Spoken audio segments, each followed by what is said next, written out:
আশা করি সকলেই ভালো আছেন। আজকে আমাদের লেকচার হচ্ছে জিআইটি মুভমেন্টের উপরে। আমরা গত লেকচারগুলোতে পড়ে আসছি যে আমাদের যে এন্টেরিক নার্ভাস সিস্টেম এটা দুইটা অংশ নিয়ে গঠিত।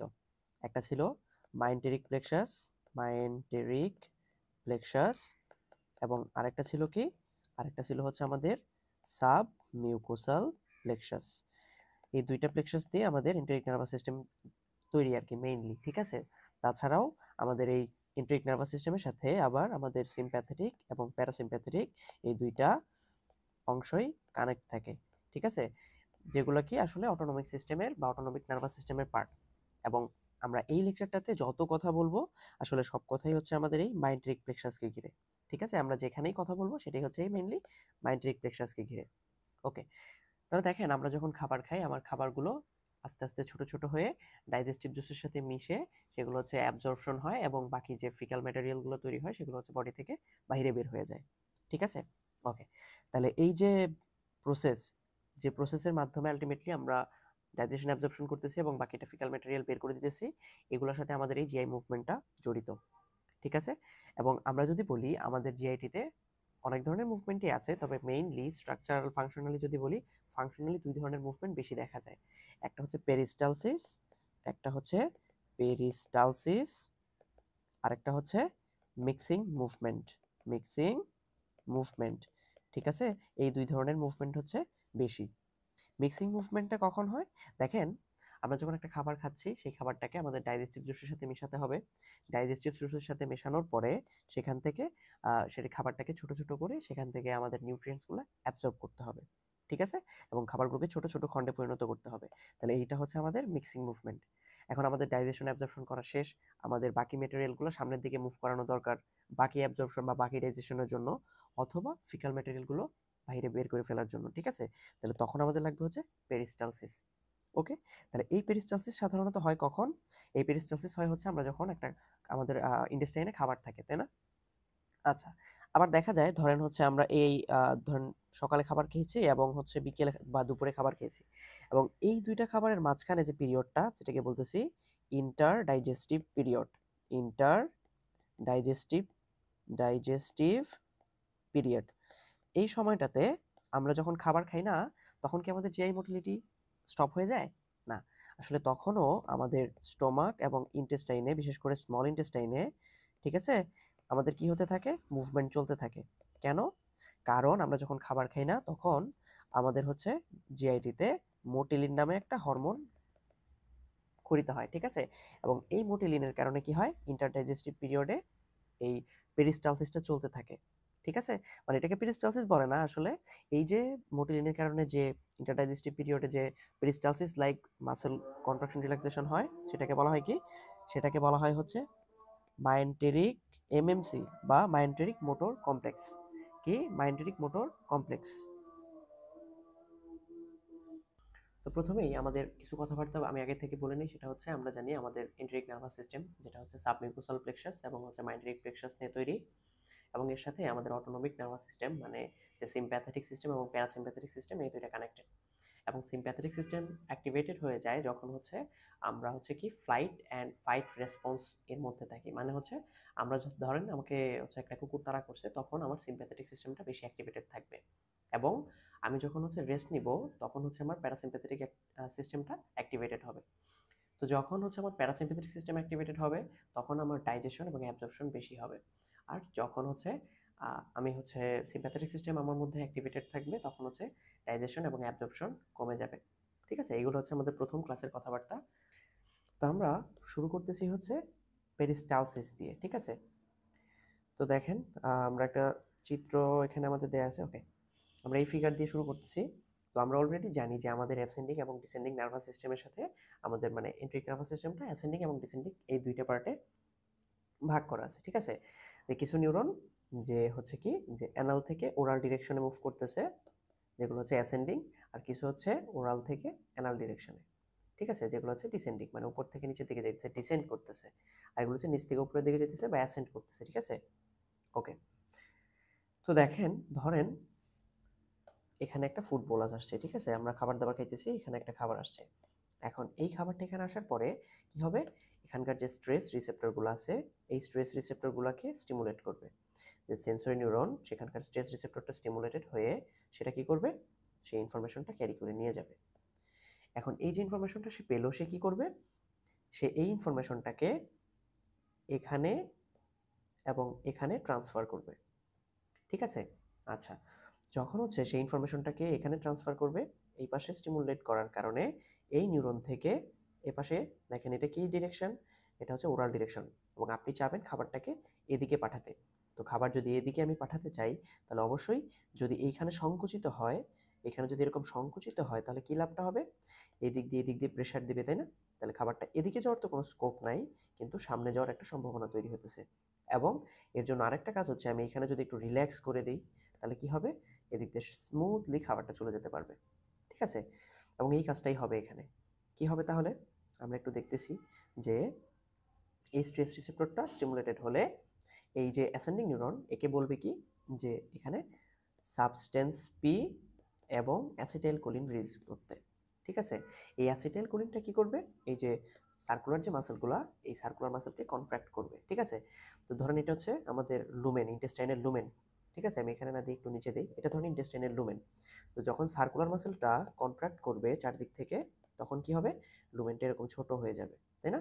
তখন দেখা যাবে কি লুমেনটা এরকম এরকম ছোট হয়ে গেছে। ঠিক আছে? সংকুচিত হওয়ার কারণে।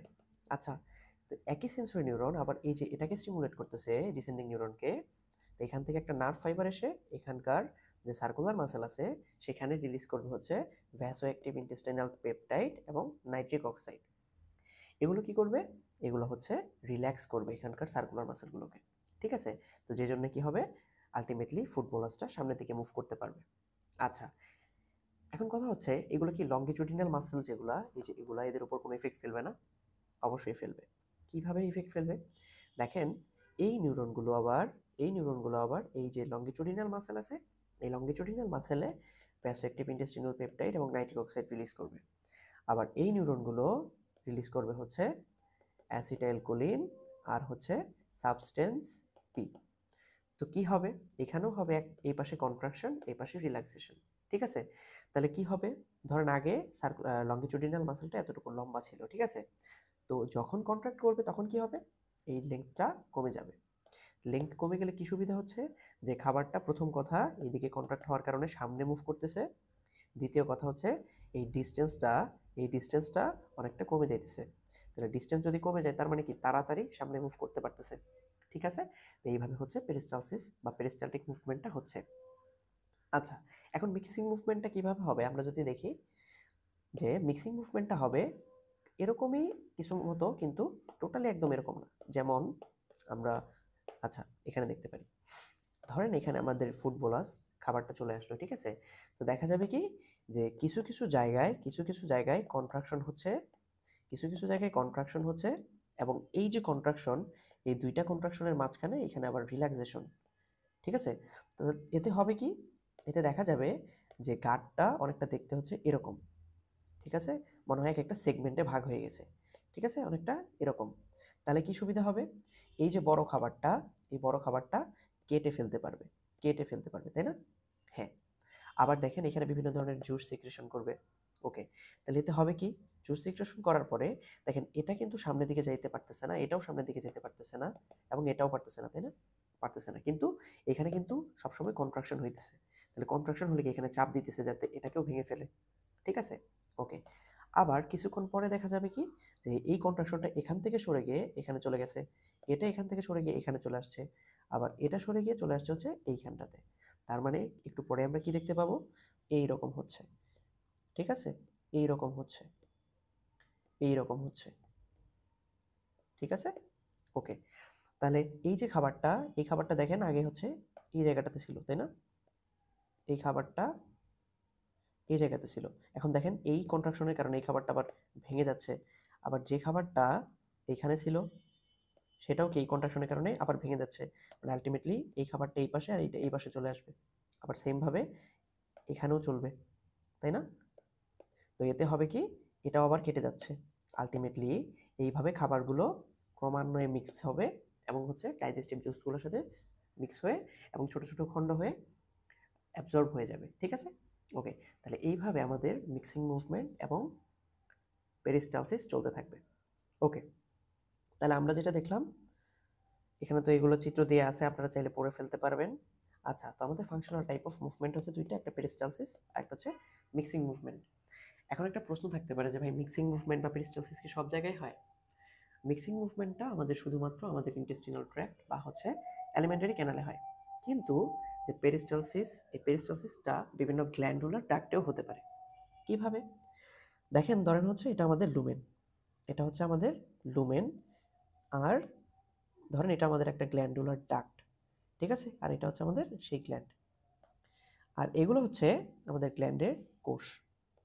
আচ্ছা, তো দেখা যাবে গ্ল্যান্ড থেকে সিক্রেশন এই এই জায়গাতে প্রথমে আসলো, এখন এখান থেকে আসলে এদিক দিয়ে যাবে, তো যখন এখানে আসবে আপনি চিন্তা করেন এখানে যে গ্ল্যান্ডুলার ডাক্টের যে মাসেল, এই মাসেলগুলো কন্ট্রাকশন যদি করে, তো কন্ট্রাকশন করলেই তো এগুলো সামনে চলে যাবে, তাই না? হ্যাঁ, এবং দেখা যাবে এই পেরিস্টালসিস এই গ্ল্যান্ডুলার ডাক্টেও হবে, ঠিক আছে। আবার আমাদের যে ইউরেটার, ইউরেটারের মধ্যে এই সেম পেরিস্টালসিস শুরু হয় যখন ইউরিন পেলভিসে থাকে, পেলভিসকে ডিস্টেন্ড করে বা হচ্ছে ওখানে যে স্ট্রেস রিসেপ্টর ওকে স্টিমুলেট করে, তখন ওখান থেকে একটা পেরিস্টালটিক মুভমেন্ট শুরু হয়ে যায়। তাহলে আমরা দেখতে পাইতেছি আমাদের পেরিস্টালসিস হচ্ছে কোথায় কোথায় হতে পারে, অনেকগুলো জায়গায় হতে পারে, আমাদের অ্যালিমেন্টারি ক্যানাল, বাইল ডাক্ট, গ্ল্যান্ডুলার ডাক্ট, ইউরেটার, ঠিক আছে। ওকে, তো এই হচ্ছে ফাংশনাল টাইপ অফ মুভমেন্ট। আমাদের জিআইটিতে ফাংশনাল টাইপ বলতে এই দুই ধরনের মুভমেন্টই হয়, কিন্তু আরও কিছু কিছু মুভমেন্ট বিভিন্ন জায়গাতে দেখা যায়, ঠিক আছে। ওকে, তো দেখেন আমরা যদি মোটা দাগে গ্যাস্ট্রোইন্টেস্টিনাল মুভমেন্টটা দেখি, আমাদের একটা খাবার খাওয়ার পরে আমরা দাঁত দিয়ে সেটাকে কেটে ফেলি, সেটাকে আমরা বলতেছি চিউইং বা ম্যাস্টিকেশন, সেটাকে গিলে ফেলি, সেটাকে বলা হয় সোয়ালোয়িং বা ডিগ্লুটেশন, সেটা স্টোমাকে যায়, স্টোমাকে গিয়ে ডাইজেস্টিভ জুসের সাথে মিশে যায়, তখন সেটাকে আমরা বলতেছি মিক্সিং মুভমেন্ট, ঠিক আছে। আর মিক্সিং মুভমেন্টের পরে আমরা স্টোমাক থেকে সেটাকে কি করি, ইন্টেস্টাইনের দিকে পাঠিয়ে দিই, সেটাকে বলতেছি পেরিস্টালসিস বা প্রপালসিভ মুভমেন্ট। আবার কখনো কখনো দেখা যায় আমরা যখন 12 ঘন্টা বা 24 ঘন্টা বা তারও বেশি সময় ধরে খাচ্ছি না, তখন আমাদের একটা বিশেষ ধরনের পেরিস্টালসিস মুভমেন্ট হয় স্টোমাকে, সেটাকে বলতেছি হাঙ্গার কন্ট্রাকশন। এখন খাবার চলে আসলো সরি স্মল ইন্টেস্টাইনে, স্মল ইন্টেস্টাইনেও যে ডাইজেস্টিভ জুস আছে তার সাথে মিশে যাবে, এবং ওই যে বলছিলাম প্রতিটা সেগমেন্টে সেগমেন্টে ভাগ হয়ে যায় ইন্টেস্টাইন, এরকম মনে হয়, ঠিক আছে, এই জন্য এটাকে বলা হয় সেগমেন্টেশন কন্ট্রাকশন। আচ্ছা, তারপরে এই ডাইজেশন হওয়ার পরে, অ্যাবজর্পশন হওয়ার পরে এটাকে সামনের দিকে পাঠিয়ে দিবে, ঠিক আছে, তখন আমরা সেটাকে বলবো হচ্ছে পেরিস্টালসিস। আচ্ছা, বা সেটাকে প্রপালসিভ মুভমেন্ট বলতেছি। আর যদি এমন হয় যে আমাদের ইন্টেস্টাইনে কোনো একটা ব্যাকটেরিয়া চলে আসছে বা কোনো একটা ইনফেকশিয়াস এজেন্ট চলে আসছে, তখন কি হবে, ইন্টেস্টাইনে র্যাপিড মুভমেন্ট হবে ইরিটেশনের কারণে, ঠিক আছে, সেটাকে আমরা বলতেছি পেরিস্টালটিক রাশ। আবার এখন চলে আসলো আমাদের ফুটবলার্সটা হচ্ছে লার্জ ইন্টেস্টাইনে, লার্জ ইন্টেস্টাইনেও মিক্সিং মুভমেন্ট চলবে, যেটাকে স্পেসিফিক করে হস্ট্রেশন বলা হচ্ছে, এবং আলটিমেটলি হস্ট্রেশনের পরে এটা আবার কি সামনের দিকে মুভ করবে, সেটাকে বলা হয় ম্যাস মুভমেন্ট বা প্রপালসিভ মুভমেন্ট, ঠিক আছে। আশা করি বুঝতে কোনো প্রবলেম হওয়ার কথা না। ওকে, তাহলে আমরা এই এই ধরনের গ্যাস্ট্রোইন্টেস্টিনাল মুভমেন্ট দেখতে পারি। এখন আমরা শুরু করতেছি হচ্ছে সিউইং দিয়ে, যে আমরা একটা খাবার খেলাম, মুখে যখন খাবারটা আসবে সেই খাবারটা কি হবে, আমরা দাঁত দিয়ে কেটে ছোট করতে থাকবো, কিন্তু এটি কিভাবে, দেখেন খাবারটা যখন আসে, এই খাবারটা মুখে আসার পরে এখান থেকে সিগন্যাল চলে যায় বিভিন্ন এরিয়াতে, ঠিক আছে। এই সিগন্যালটা আমাদের ব্রেন স্টেমে চলে যেতে পারে, আমাদের অ্যামিগডালাতে চলে যেতে পারে, ঠিক আছে, অ্যামিগডালা এরিয়া, তারপর হচ্ছে আমাদের হাইপোথ্যালামাস, হাইপোথ্যালামাস, এবং দেখা যায় আমাদের সেরেব্রাল কর্টেক্সের যে সেন্সরি এরিয়া টেস্ট এবং স্মেলের জন্য, এই এরিয়াগুলোতেও চলে যেতে পারে, ঠিক আছে। কোথায়, সেরেব্রাল কর্টেক্স, সেরেব্রাল কর্টেক্সে স্পেসিফাই করে বলতে গেলে কোথায়, যে আমাদের হচ্ছে টেস্ট এবং যে স্মেল সেন্টার আছে এর কাছে, ঠিক আছে। ওকে, তো এখানে গেলে এই জায়গাগুলো এই অনুভূতিটা পায় যে খাবারটা আসছে, এই অনুভূতিটা পাওয়ার পরে এটা হচ্ছে আমাদের ট্রাইজেমিনাল নার্ভকে স্টিমুলেট করে, আমাদের ট্রাইজেমিনাল নার্ভ বা ট্রাইজেমিনাল নিউরনকে স্টিমুলেট করে, ঠিক আছে। এই ট্রাইজেমিনাল নার্ভকে স্টিমুলেট করলে এটা কি করে, আমাদের যে মাসেল অফ ম্যাস্টিকেশন, এই মাসেল অফ ম্যাস্টিকেশনে গিয়ে ইনফরমেশন পাঠায়, ঠিক আছে। মাসেল অফ ম্যাস্টিকেশন কি কি আছে, যেমন হচ্ছে ধরেন টেম্পোরালিস, তারপর হচ্ছে ম্যাসেটার, ল্যাটারাল টেরিগয়েড, মিডিয়াল টেরিগয়েড, ঠিক আছে। তো এই মাসেলগুলোকে যখন হচ্ছে স্টিমুলেট করে তখন কি হয়, এই যে আমরা দাঁত দিয়ে কেটে কেটে খাবারটাকে ছোট করতে পারি, ঠিক আছে, এবং এটাকে আমরা বলতেছি কি, এটাকে আমরা বলতেছি হচ্ছে চিউইং। ঠিক আছে, ওকে। এখন হচ্ছে আমরা খাবারটাকে কেটে কেটে মানে ছোট করে ফেলছি। এখন আমরা খাবারটাকে কি করব, গিলে ফেলবো। এই গিলে ফেলাটাকে আমরা বলতেছি কি, সোয়ালোয়িং। সোয়ালো সোয়ালোয়িং, ওকে। এখন এই সোয়ালোয়িং দেখেন আমরা প্রথমে আমাদের ইচ্ছা মতো, মানে যখন মন চায় খাবারটা একটু ছোট ছোট করে দেন আমরা হচ্ছে গিলে ফেলতে পারি। মানে প্রথমে যে স্টেজটা সেটা হচ্ছে আমাদের ভলান্টারি, ঠিক আছে। বাট আমরা গিলে ফেলার পরে আমাদের স্টোমাক পর্যন্ত যখন চায় মানে যাচ্ছে, তখন আমরা চাইলেই কিন্তু এটাকে আবার ব্যাক আনতে পারি না, বা হচ্ছে মানে মুভমেন্ট কোনো পরিবর্তন করতে পারি না আমাদের ইচ্ছা অনুযায়ী, ঠিক আছে। তার মানে আমাদের তারপরে যেটা হবে স্টোমাকে যাওয়ার আগ পর্যন্ত সেটা হচ্ছে ইনভলন্টারি, ঠিক আছে, ওকে। এবং এটার ইনভলন্টারি দুইটা পার্ট আবার, কোথায় কোথায় ইনভলন্টারিটা দেখা যায়, আমাদের ফ্যারিংসে আর আমাদের ইসোফেগাসে, ঠিক আছে, এই দুইটা জায়গায়, ওকে। এখন কথা হচ্ছে ভলান্টারি কিভাবে হয় এটা। দেখেন আমরা যখন খাবারটা খাচ্ছি, খাওয়ার পর এটাকে আমরা হচ্ছে আমাদের তালু এবং হচ্ছে জিহ্বা, তালু এবং জিহ্বার মাঝখানে রেখে যখন আমি এই খাবারটাকে চাপ দিতেছি, তখন কি করতেছে, এই খাবারটা নিচের দিকে চলে আসতেছে, ঠিক আছে। এই যে তালু এবং হচ্ছে আমাদের যে জিহ্বার পেছনের যে অংশটা এখানে রেখে যে চাপ দিতেছি, এটাই হচ্ছে আমাদের মেইনলি ভলান্টারি অ্যাকশনটা, ঠিক আছে, ওকে। তাহলে এই ভলান্টারি মুভমেন্টটা গেল ভলান্টারি স্টেজ অফ সোয়ালোইং। এখন আসি ইনভলান্টারি স্টেজে, মানে ফ্যারিংসে এবং ইসোফেগাসে। তো খাবারটা যখন ভলান্টারি স্টেজটা অতিক্রম করে ইনভলান্টারি স্টেজে যাচ্ছে, তখন দেখেন আমাদের মুখে এই যে ফ্যারেঞ্জিয়াল যে ওপেনিংটা আছে, এই ফ্যারেঞ্জিয়াল ওপেনিংয়ের চারপাশে কি থাকে, কিছু সেন্সরি নিউরন থাকে, ঠিক আছে। যে এইখানে যে সেন্সরি ট্যাকটাইল এরিয়া বা সেন্সরি যে নিউরনগুলো থাকে, সবচেয়ে বেশি সেন্স ক্যারি করে নিয়ে যায় হচ্ছে টনসিলার পিলার। কোনগুলা সবচেয়ে বেশি সেন্সরি এরিয়া হিসেবে কাজ করে হচ্ছে টনসিলার পিলার। টনসিলার পিলার কি, এগুলো হচ্ছে বিশেষ ধরনের মাসেল ফোল্ড, ঠিক আছে, যেগুলো হচ্ছে টনসিলকে সাপোর্ট দেয়। তাহলে টনসিলার পিলার কি, এগুলো হচ্ছে বিশেষ ধরনের মাসেল ফোল্ড, যেটা হচ্ছে কাকে সাপোর্ট দেয়, টনসিলকে সাপোর্ট দেয়। তাহলে একটা খাবার যখন এই দিক দিয়ে যাচ্ছে নিচের দিকে, তখন এই চারপাশে ফ্যারিংসের চারপাশে যে ওপেনিংটা, ফ্যারেঞ্জিয়াল ওপেনিংটা, এই ওপেনিংয়ে সেন্সরি নিউরনগুলোকে স্টিমুলেট করে। স্টিমুলেট করলে কি হয়, এই ইনফরমেশনগুলা চলে, এই সেন্সটা ক্যারি করে হচ্ছে আমাদের ফিফথ এবং নাইন্থ ক্র্যানিয়াল নার্ভ, মানে হচ্ছে আমাদের ট্রাইজেমিনাল এবং গ্লসোফেরেঞ্জিয়াল নার্ভ। এই ট্রাইজেমিনাল এবং গ্লসোফেরেঞ্জিয়াল নার্ভের মাধ্যমে এটা চলে যায় আমাদের কোথায়, সোয়ালোইং সেন্টারে, যেটা হচ্ছে মেডুলা এবং হচ্ছে লোয়ার পন্সে, ঠিক আছে। স্পেসিফাই করে বলতে গেলে মেইনলি আমাদের মেডুলাতে যায়। আচ্ছা, এই মেডুলাতে যাওয়ার পরে এই মেডুলা আবার একটা কাজ করে কি, যে আমাদের রেসপিরেটরি যে সেন্টার, রেসপিরেটরি সেন্টারকে ইনহিবিট করে, রেসপিরেটরি সেন্টারকে ইনহিবিট করে। দেখেন এজন্যই কিন্তু আমরা যখন খাবার খাই, খাবার গেলার সময় আমরা হচ্ছে নিঃশ্বাস নিতে পারি না, ঠিক আছে। কেন, আমাদের যে রেসপিরেটরি সেন্টার সেটাকে এই মেডুলা ইনহিবিট করে দিতেছে, ওকে।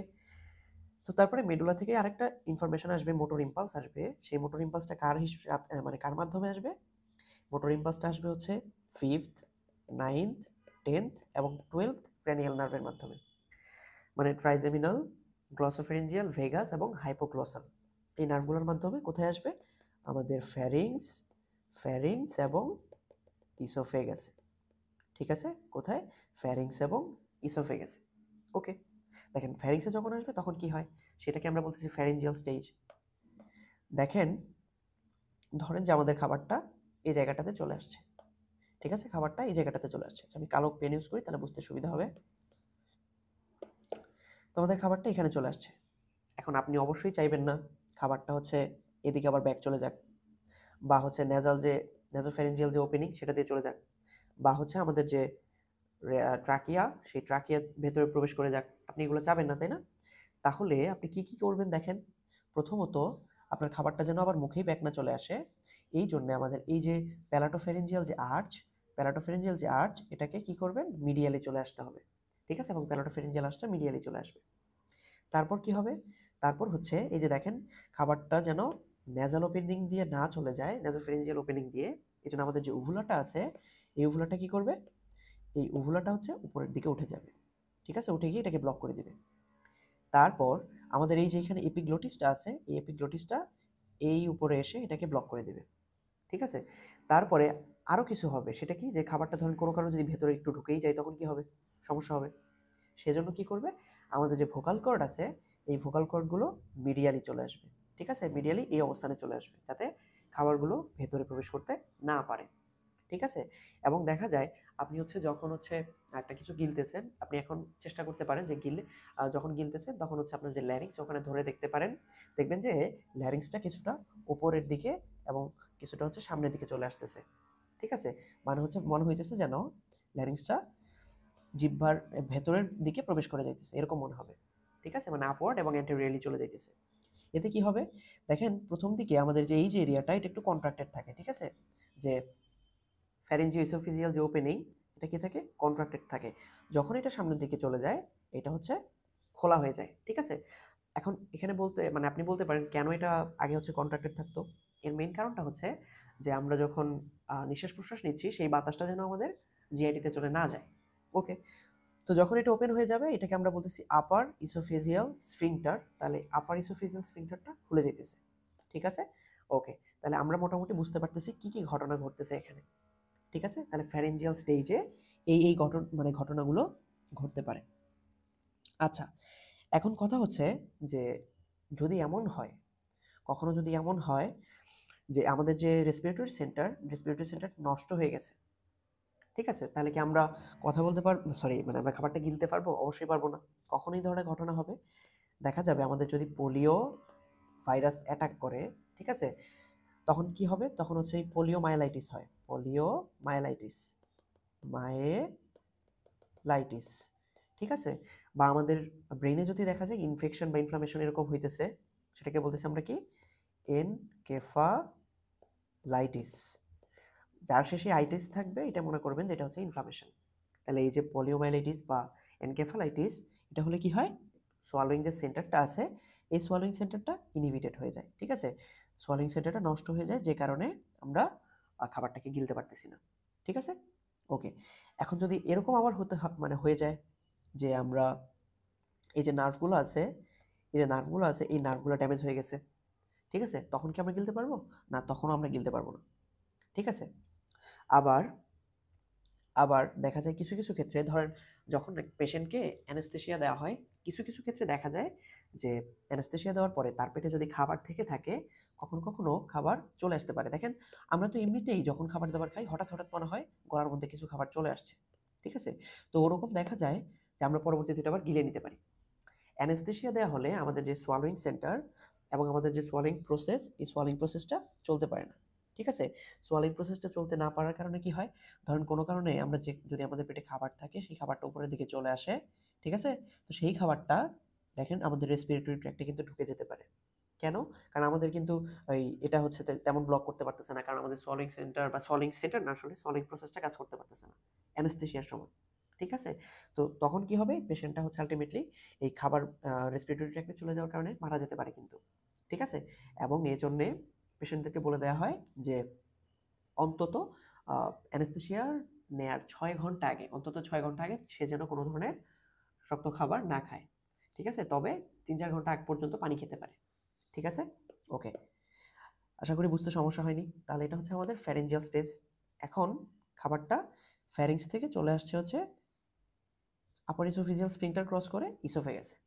ঠিক আছে, আচ্ছা, খাবারটা যখন এদিকে চলে আসে আসলে তখন কি হয়, আমাদের পেরিস্টালসিস মুভমেন্টটা শুরু হয়ে যায়, এই যে এখানে টাচ করার কারণে ইসোফেজিয়াল। ঠিক আছে, এবং এই ফ্যারিংসের একদম উপরের থেকে দেখা যায় কন্ট্রাকশনটা নিচের দিকে নামতে থাকে, মানে উপরে হয় কন্ট্রাকশন, তার ঠিক সামনেই এখানে হয় রিল্যাক্সেশন, মানে সেম প্রসেসটা পেরিস্টালসিস যেভাবে শুরু হয়, ঠিক আছে, একদম উপর থেকে, এবং এটা পুরো পুরো হচ্ছে ইসোফেগাস ধরে চলতে থাকে।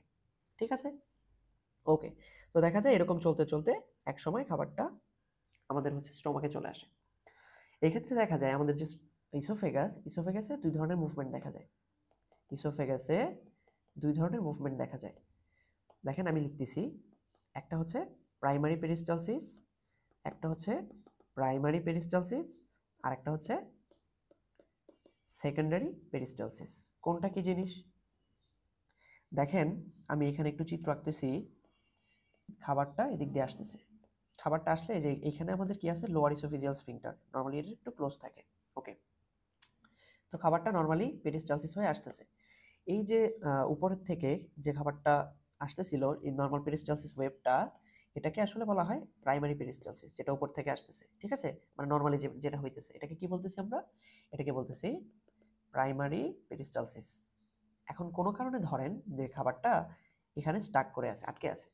তো তখন কি হবে, তখন এখানে যে মাইন্ডেরিক প্লেক্সাস, এই মাইন্ডেরিক প্লেক্সাসটা কি করবে, স্টিমুলেটেড হবে, কারণ এখানে ডিসটেনশন হবে। ডিসটেনশনের কারণে মাইন্ডেরিক প্লেক্সাসকে স্টিমুলেট করবে, এটা মাইন্ডেরিক প্লেক্সাস। এই মাইন্ডেরিক প্লেক্সাস স্টিমুলেশন হওয়ার কারণে এটা কি করবে, এটা আবার হচ্ছে এখানে পেরিস্টালসিস ঘটাবে। আবার দেখা যায় যে এই ডিসটেনশনটা ভেগাস নার্ভকে স্টিমুলেট করতেছে, ঠিক আছে, ভেগাস নার্ভটাকে স্টিমুলেট করতেছে।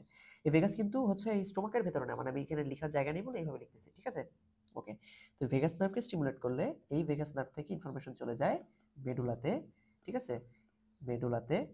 এই মেডুলা থেকে আবার দেখা যায় কি, যে গ্লসোফেরিঞ্জিয়াল এবং ভেগাস নার্ভ, দুইটা নার্ভের মাধ্যমে কি কি, গ্লসোফেরিঞ্জিয়াল এবং ভেগাস, এই দুইটা নার্ভের মাধ্যমে এই জায়গায় চলে আসতে পারে এবং এখানে কি করে, কন্ট্রাকশন ঘটায়।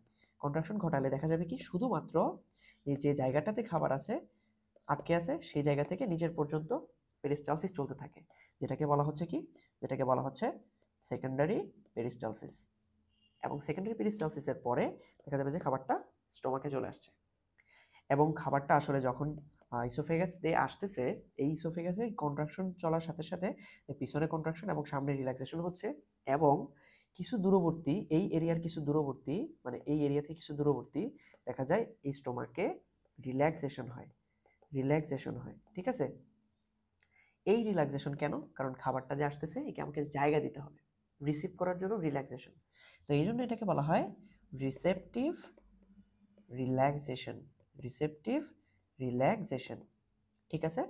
আচ্ছা, তাহলে খাবারটাকে নেওয়ার জন্য এখানে কি হইতেছে, রিসেপটিভ রিল্যাক্সেশন হইতেছে, ঠিক আছে। ওকে, এখন নর্মালি হচ্ছে এই যে আমাদের যে লোয়ার ইসোফেজিয়াল স্ফিংটার, এটা হচ্ছে ক্লোজ থাকে, ঠিক আছে। ক্লোজ থাকার কারণে কি হয়, যে আমাদের এদিক থেকে যে হাইড্রোক্লোরিক অ্যাসিড বা আদার্স যেগুলো, এগুলো উপরের দিকে ওঠার চান্স নেই, ঠিক আছে, এটা হচ্ছে উঠতে পারে না। আচ্ছা, তো দেখা যায় যে কখনো যদি এরকম হয় যে না, লোয়ার ইসোফেজিয়াল স্ফিংটারটা কন্ট্রাক্টেড না থেকে রিল্যাক্স থাকতেছে, যে আমাদের কি, ধরেন যে লোয়ার ইসোফেজিয়াল, আমি একটু নিচে লিখতেছি, লোয়ার ইসোফেজিয়াল যে স্ফিংটারটা, সেটা হচ্ছে কি, সেটা হচ্ছে সবসময় রিল্যাক্স করে আছে, রিল্যাক্স। তাহলে যদি রিল্যাক্স করে থাকে, মানে ধরেন এই যে কন্ট্রাক্টেড থাকতে এই অবস্থায় থাকে, যদি সে রিল্যাক্স করে থাকে, তাহলে কি হবে, হাইড্রোক্লোরিক অ্যাসিডটা উপরের দিকে উঠে যাবে বারবার, মানে রিফ্লাক্স করবে, ঠিক আছে। তো এই যে রিফ্লাক্স করতেছে, এটাকে বলা হয় গ্যাস্ট্রো ইসোফেজিয়াল রিফ্লাক্স ডিজিজ, ঠিক আছে, গ্যাস্ট্রো ইসোফেজিয়াল রিফ্লাক্স ডিজিজ। যার কারণে কি হবে, আমাদের হচ্ছে হার্ট বার্ন হবে, ঠিক আছে। পেশেন্ট এসে কি বলবে, পেশেন্ট এসে কিন্তু হার্ট বার্ন বলবে না, পেশেন্ট এসে বলবে, বলবে যে বুকে কেমন যেন জ্বালা পোড়া করে। তো যাই হোক, এগুলোর সাথে আমাদেরকে পরিচিত হতে হবে। আর এই গ্যাস্ট্রোইসোফেজিয়াল রিফ্লাক্স ডিজিজ, এটা যদি ক্রনিক হয়, কি হয়, ক্রনিক মানে দীর্ঘদিন ধরে চলতেছে, তাহলে এটার কমপ্লিকেশনস হিসেবে কি হইতে পারে, দেখেন, এটা হচ্ছে এখানে যদি বারবার অ্যাসিড রিফ্লাক্স হয়, অ্যাসিড রিফ্লাক্স হলে এই ইসোফেগাসের যে লাইনিংটা, মানে স্ট্র্যাটিফাইড স্কোয়ামাস এপিথেলিয়াম, এই এপিথেলিয়াল লেয়ারটাকে কি ডিস্ট্রয় করতে পারে না, পারে।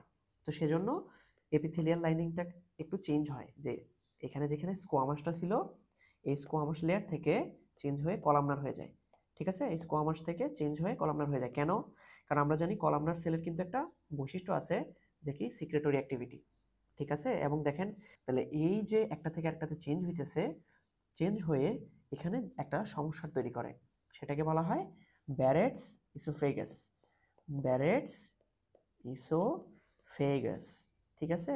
তাহলে কখন হয়, ক্রনিক গ্যাস্ট্রোইসোফেজিয়াল রিফ্লাক্স ডিজিজ চলতে থাকলে তখন হচ্ছে এটা হতে পারে। এই যে দেখেন, এইখানটাতে নর্মাল হচ্ছে আমার কি, যে কি বলে, স্কোয়ামাস যে অ্যাপিথেলিয়াম স্ট্র্যাটিফাইড সেটা আছে, যখন বারবার অ্যাসিড রিফ্লাক্স হচ্ছে, তখন দেখেন এখানে চেঞ্জ হয়ে গেছে, ঠিক আছে, এই যে জায়গাটা চেঞ্জ হয়ে গিয়ে দেখেন এখানে অনেকটা কলামনার লাইনিং দেখা যাচ্ছে, এবং গ্ল্যান্ডুলার সিক্রেটরি অ্যাক্টিভিটি এখানে থাকে। এটাকে কি বলা হচ্ছে, এটাকে বলা হচ্ছে ব্যারেটস ইসোফেগাস, ঠিক আছে। ওকে, এটা তো আমরা পড়লাম যে কি, যে ক্রনিক যদি রিল্যাক্সেশন হয় লোয়ার ইসোফেজিয়াল স্ফিংটার, তাহলে কি হয়। আর যদি কখনো এরকম হয় যে না, আমার যে ইসোফেজিয়াল স্ফিংটারটা আছে, সেটা সব সময় কি থাকে, সব সময় হচ্ছে কন্ট্রাক্টেড থাকে। ধরেন এটা হচ্ছে আমাদের স্টোমাক, এখানে যে ইসোফেজিয়াল স্ফিংটারটা সব সময় কন্ট্রাক্টেড আছে, তাহলে ফুড এখানে থাকতে থাকতে কি এই এরিয়াগুলোকে ডিস্টেন্ড করবে না, তাহলে এটাকে আস্তে আস্তে দেখা যাবে যে এরকম বড় হয়ে যাইতেছে, এবং খাবারটা এখানে জমে থাকতেছে। হ্যাঁ, কখন হবে এই ঘটনাটা, দেখেন এই ঘটনাটা হবে হচ্ছে, যে যদি এরকম হয় যে আমাদের আমাদের যে অ্যাসেন্ডিং নিউরন ডিসেন্ডিং নিউরন পড়ছি ওখান থেকে আমরা দেখছি কি আসে, যে আমাদের কিছু ইনহিবিটরি নিউরন আছে। ইনহিবিটরি নিউরন কোনগুলো? সেগুলা ইনহিবিটরি নিউরন হচ্ছে যেগুলো হচ্ছে ভ্যাসো মানে ভিআইপি রিলিজ করে বা নাইট্রিক অক্সাইড রিলিজ করে, তারা হচ্ছে ইনহিবিটরি নিউরন। তো এই ইনহিবিটরি নিউরন যদি ডিস্ট্রয় হয়ে যায়, ঠিক আছে, মানে এই নিউরনগুলো যদি ড্যামেজ হয়ে যায় তখন কি হবে? তখন দেখা যাবে যে এই ভিআইপি তারপর হচ্ছে নাইট্রিক অক্সাইড এটা ভালোভাবে রিলিজ হতে পারতেছে না, ঠিক আছে।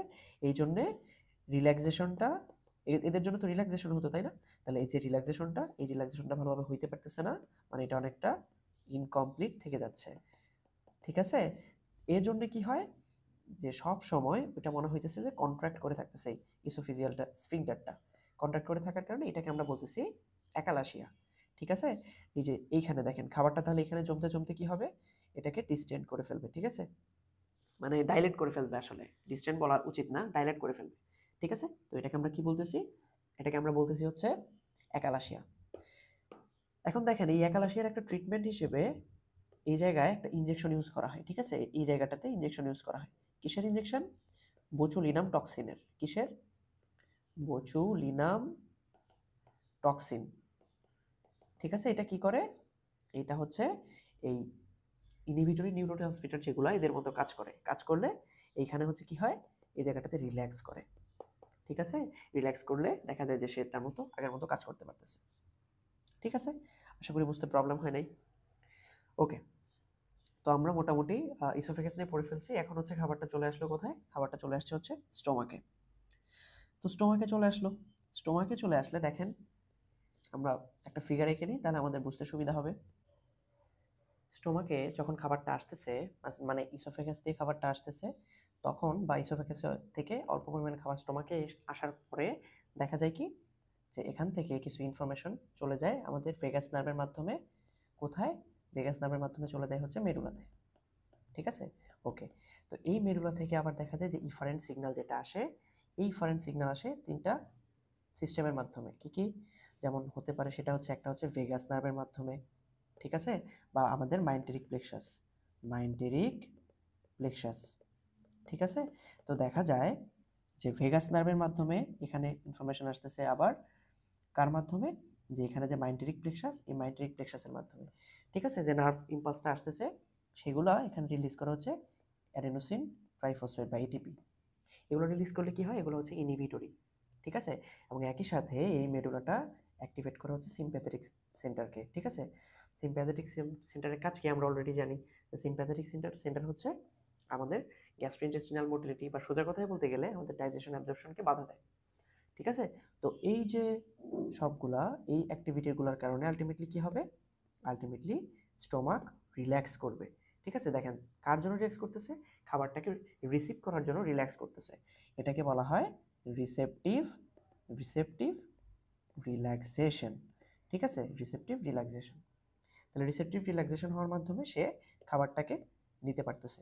ওকে, এখন ধরেন খাবারটা চলে আসছে, আমি এটাকে একটু এখানে নিয়ে আসি।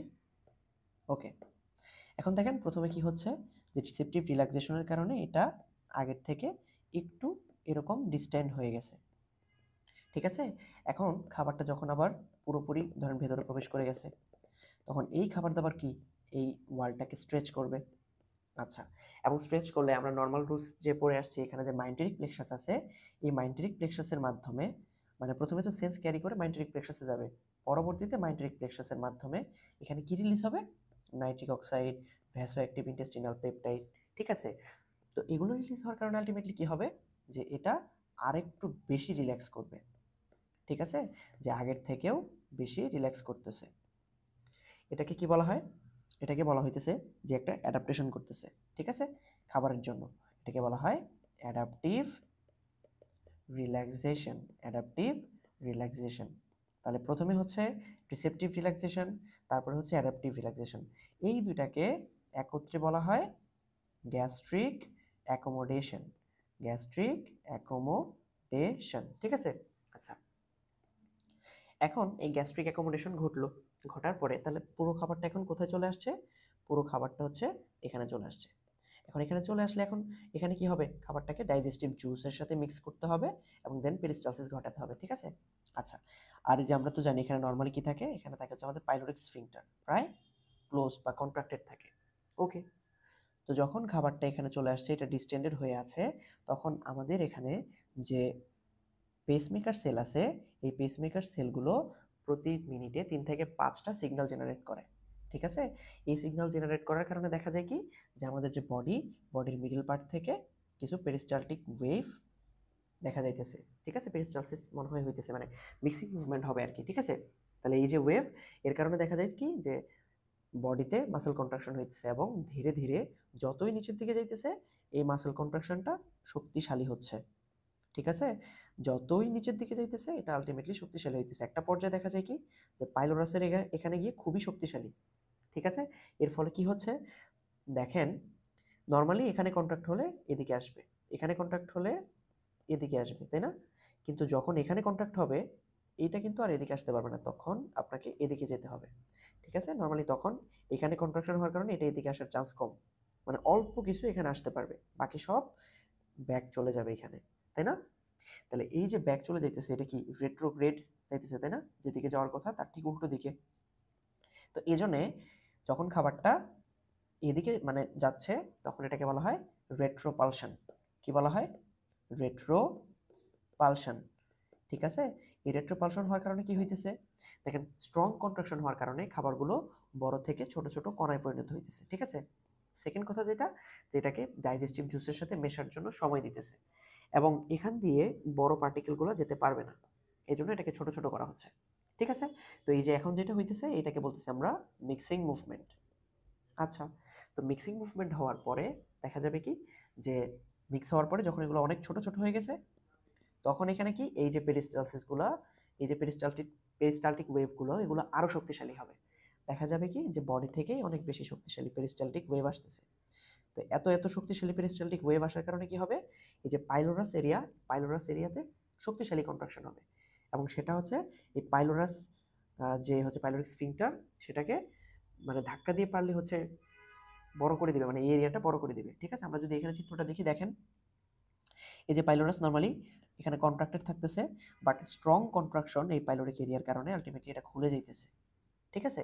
তখন খাবারটা এদিক দিয়ে দিকে চলে আসতেছে, এবং এটাকে বলতেছি কি, এটাকে বলতেছি পাইলোরিক পাম্প, পাইলোরিক পাম্প, ঠিক আছে। এবং এই যে প্রসেস, মানে যে ঘটনাটা ঘটতেছে, আলটিমেটলি স্টোমাকটা এমটি হয়ে যাচ্ছে, এটাকে বলা হয় স্টোমাক এমটিং, স্টোমাক এমটিং, ঠিক আছে। ওকে, আশা করি বুঝতে প্রবলেম হওয়ার কথা না, ঠিক আছে। ওকে, তো স্টোমাক এমটিং হচ্ছে, এখন কথা হচ্ছে স্টোমাক এমটিং, এই খাবারটা আমাদের যখন স্টোমাকে আসতেছে, এই ঘটনাগুলো তো ঘটতেছেই, পাশাপাশি আরও কিছু রিফ্লেক্স দেখা যাচ্ছে, সেগুলো কি, সেগুলো হচ্ছে আপনি চিন্তা করে দেখেন, আপনি সকালবেলা ব্রেকফাস্ট করার পরে কেন জানি আপনার হচ্ছে মনে হয় যে ওয়াশরুমে যাওয়ার মানে একটা প্রবাবিলিটি তৈরি হয়ে যায়, তাই না, যে ওয়াশরুমে যেতে হবে। কেন হয় এগুলো? কারণ হচ্ছে দেখেন, স্টোমাকে যখন ফুড আসতেছে, এই স্টোমাকে ফুড আসার কারণে কি হয়, এই স্টোমাকে ফুড আসার কারণে এই স্টোমাক থেকে একটা রিফ্লেক্স ইন্টেস্টাইনের উপর কাজ করে, কি করে, যেন ইন্টেস্টাইনের মোটিলিটি বেড়ে যায়, ঠিক আছে। এটাকে বলা হয় হচ্ছে gastroenteric reflex, gastroenteric reflex. Okay, এখন কথা হচ্ছে স্টোমাক থেকে ইন্টেস্টাইনের অ্যাক্টিভিটি বাড়ায় দিল, এখন ইন্টেস্টাইন থেকে যদি দেখেন, স্মল ইন্টেস্টাইন থেকে যদি লার্জ ইন্টেস্টাইনে ফিকাল ম্যাটেরিয়ালসগুলো বা হচ্ছে ফুডগুলো যেটা সেটা যদি আসতে চায়, তাহলে কি হবে, এখানে দেখেন একটা স্ফিংক্টার আছে, সেই স্ফিংক্টারকে কি বলা হয়, এটাকে বলা হয় ইলিওসিকাল স্ফিংক্টার, ঠিক আছে, ইলিওসিকাল স্ফিংক্টার। তাহলে এটাকে রিল্যাক্স করতে হবে, ঠিক আছে। তো এই একই সাথে এই স্টোমাক আবার কি করবে, এই ইলিওসিকাল স্ফিংক্টারটাকে রিল্যাক্স করবে। এই যে ইলিওসিকাল স্ফিংক্টারটাকে রিল্যাক্স করতেছে, এটাকে কি বলা হয়, এই ইলিওসিকাল স্ফিংক্টারকে রিল্যাক্সেশনকে বলা হয় gastro ileal reflex, gastro ileal reflex, ঠিক আছে। ওকে, আবার দেখেন, ততক্ষণ পর্যন্ত এখানে ফুটবলার্স বা হচ্ছে ফিকাল ম্যাটেরিয়াল আসতে থাকবে যতক্ষণ এখান থেকে এই ফুটবলার্সগুলো এদিকে চলে আসছে, মানে আমার যদি এই দিক থেকে এদিকে, অর্থাৎ স্মল ইন্টেস্টাইন থেকে লার্জ ইন্টেস্টাইনে ফিকাল ম্যাটেরিয়ালসগুলো আসতে হয়, তাহলে অবশ্যই লার্জ ইন্টেস্টাইনের ফিকাল ম্যাটেরিয়ালগুলোও এদিক থেকে এদিকে মুভ করে চলে যেতে হবে। তাহলে এই জন্য এই স্টোমাক থেকে একটা রিফ্লেক্স এই কোলনের উপরেও কাজ করবে, কি করবে, এই কোলনের মুভমেন্টকেও বাড়িয়ে দিবে। ঠিক আছে, তাহলে কোলনের মুভমেন্ট যে বাড়িয়ে দিতেছে এটাকে বলা হয় গ্যাস্ট্রোকোলিক রিফ্লেক্স। গ্যাস্ট্রোকোলিক রিফ্লেক্স, ঠিক আছে। এবং এই গ্যাস্ট্রোকোলিক রিফ্লেক্সের কারণেই দেখেন আলটিমেটলি এদিকে এদিকে মুভমেন্ট যে হইতেছে, এবং এর পরবর্তীতে দেখা যাবে কি ডেফিকেশন ডেফিকেশন রিফ্লেক্সটা হতে পারে। ঠিক আছে, মানে তখন মনে হবে যে একটা আর্জেন্সি তৈরি হইতেছে ফিসিস ইমিট করার জন্য। ঠিক আছে, এই যে আর্জেন্সিটা তৈরি হইতেছে কেন, তাহলে এটা অনেকটা এই গ্যাস্ট্রোকোলিক রিফ্লেক্সের সাথে জড়িত।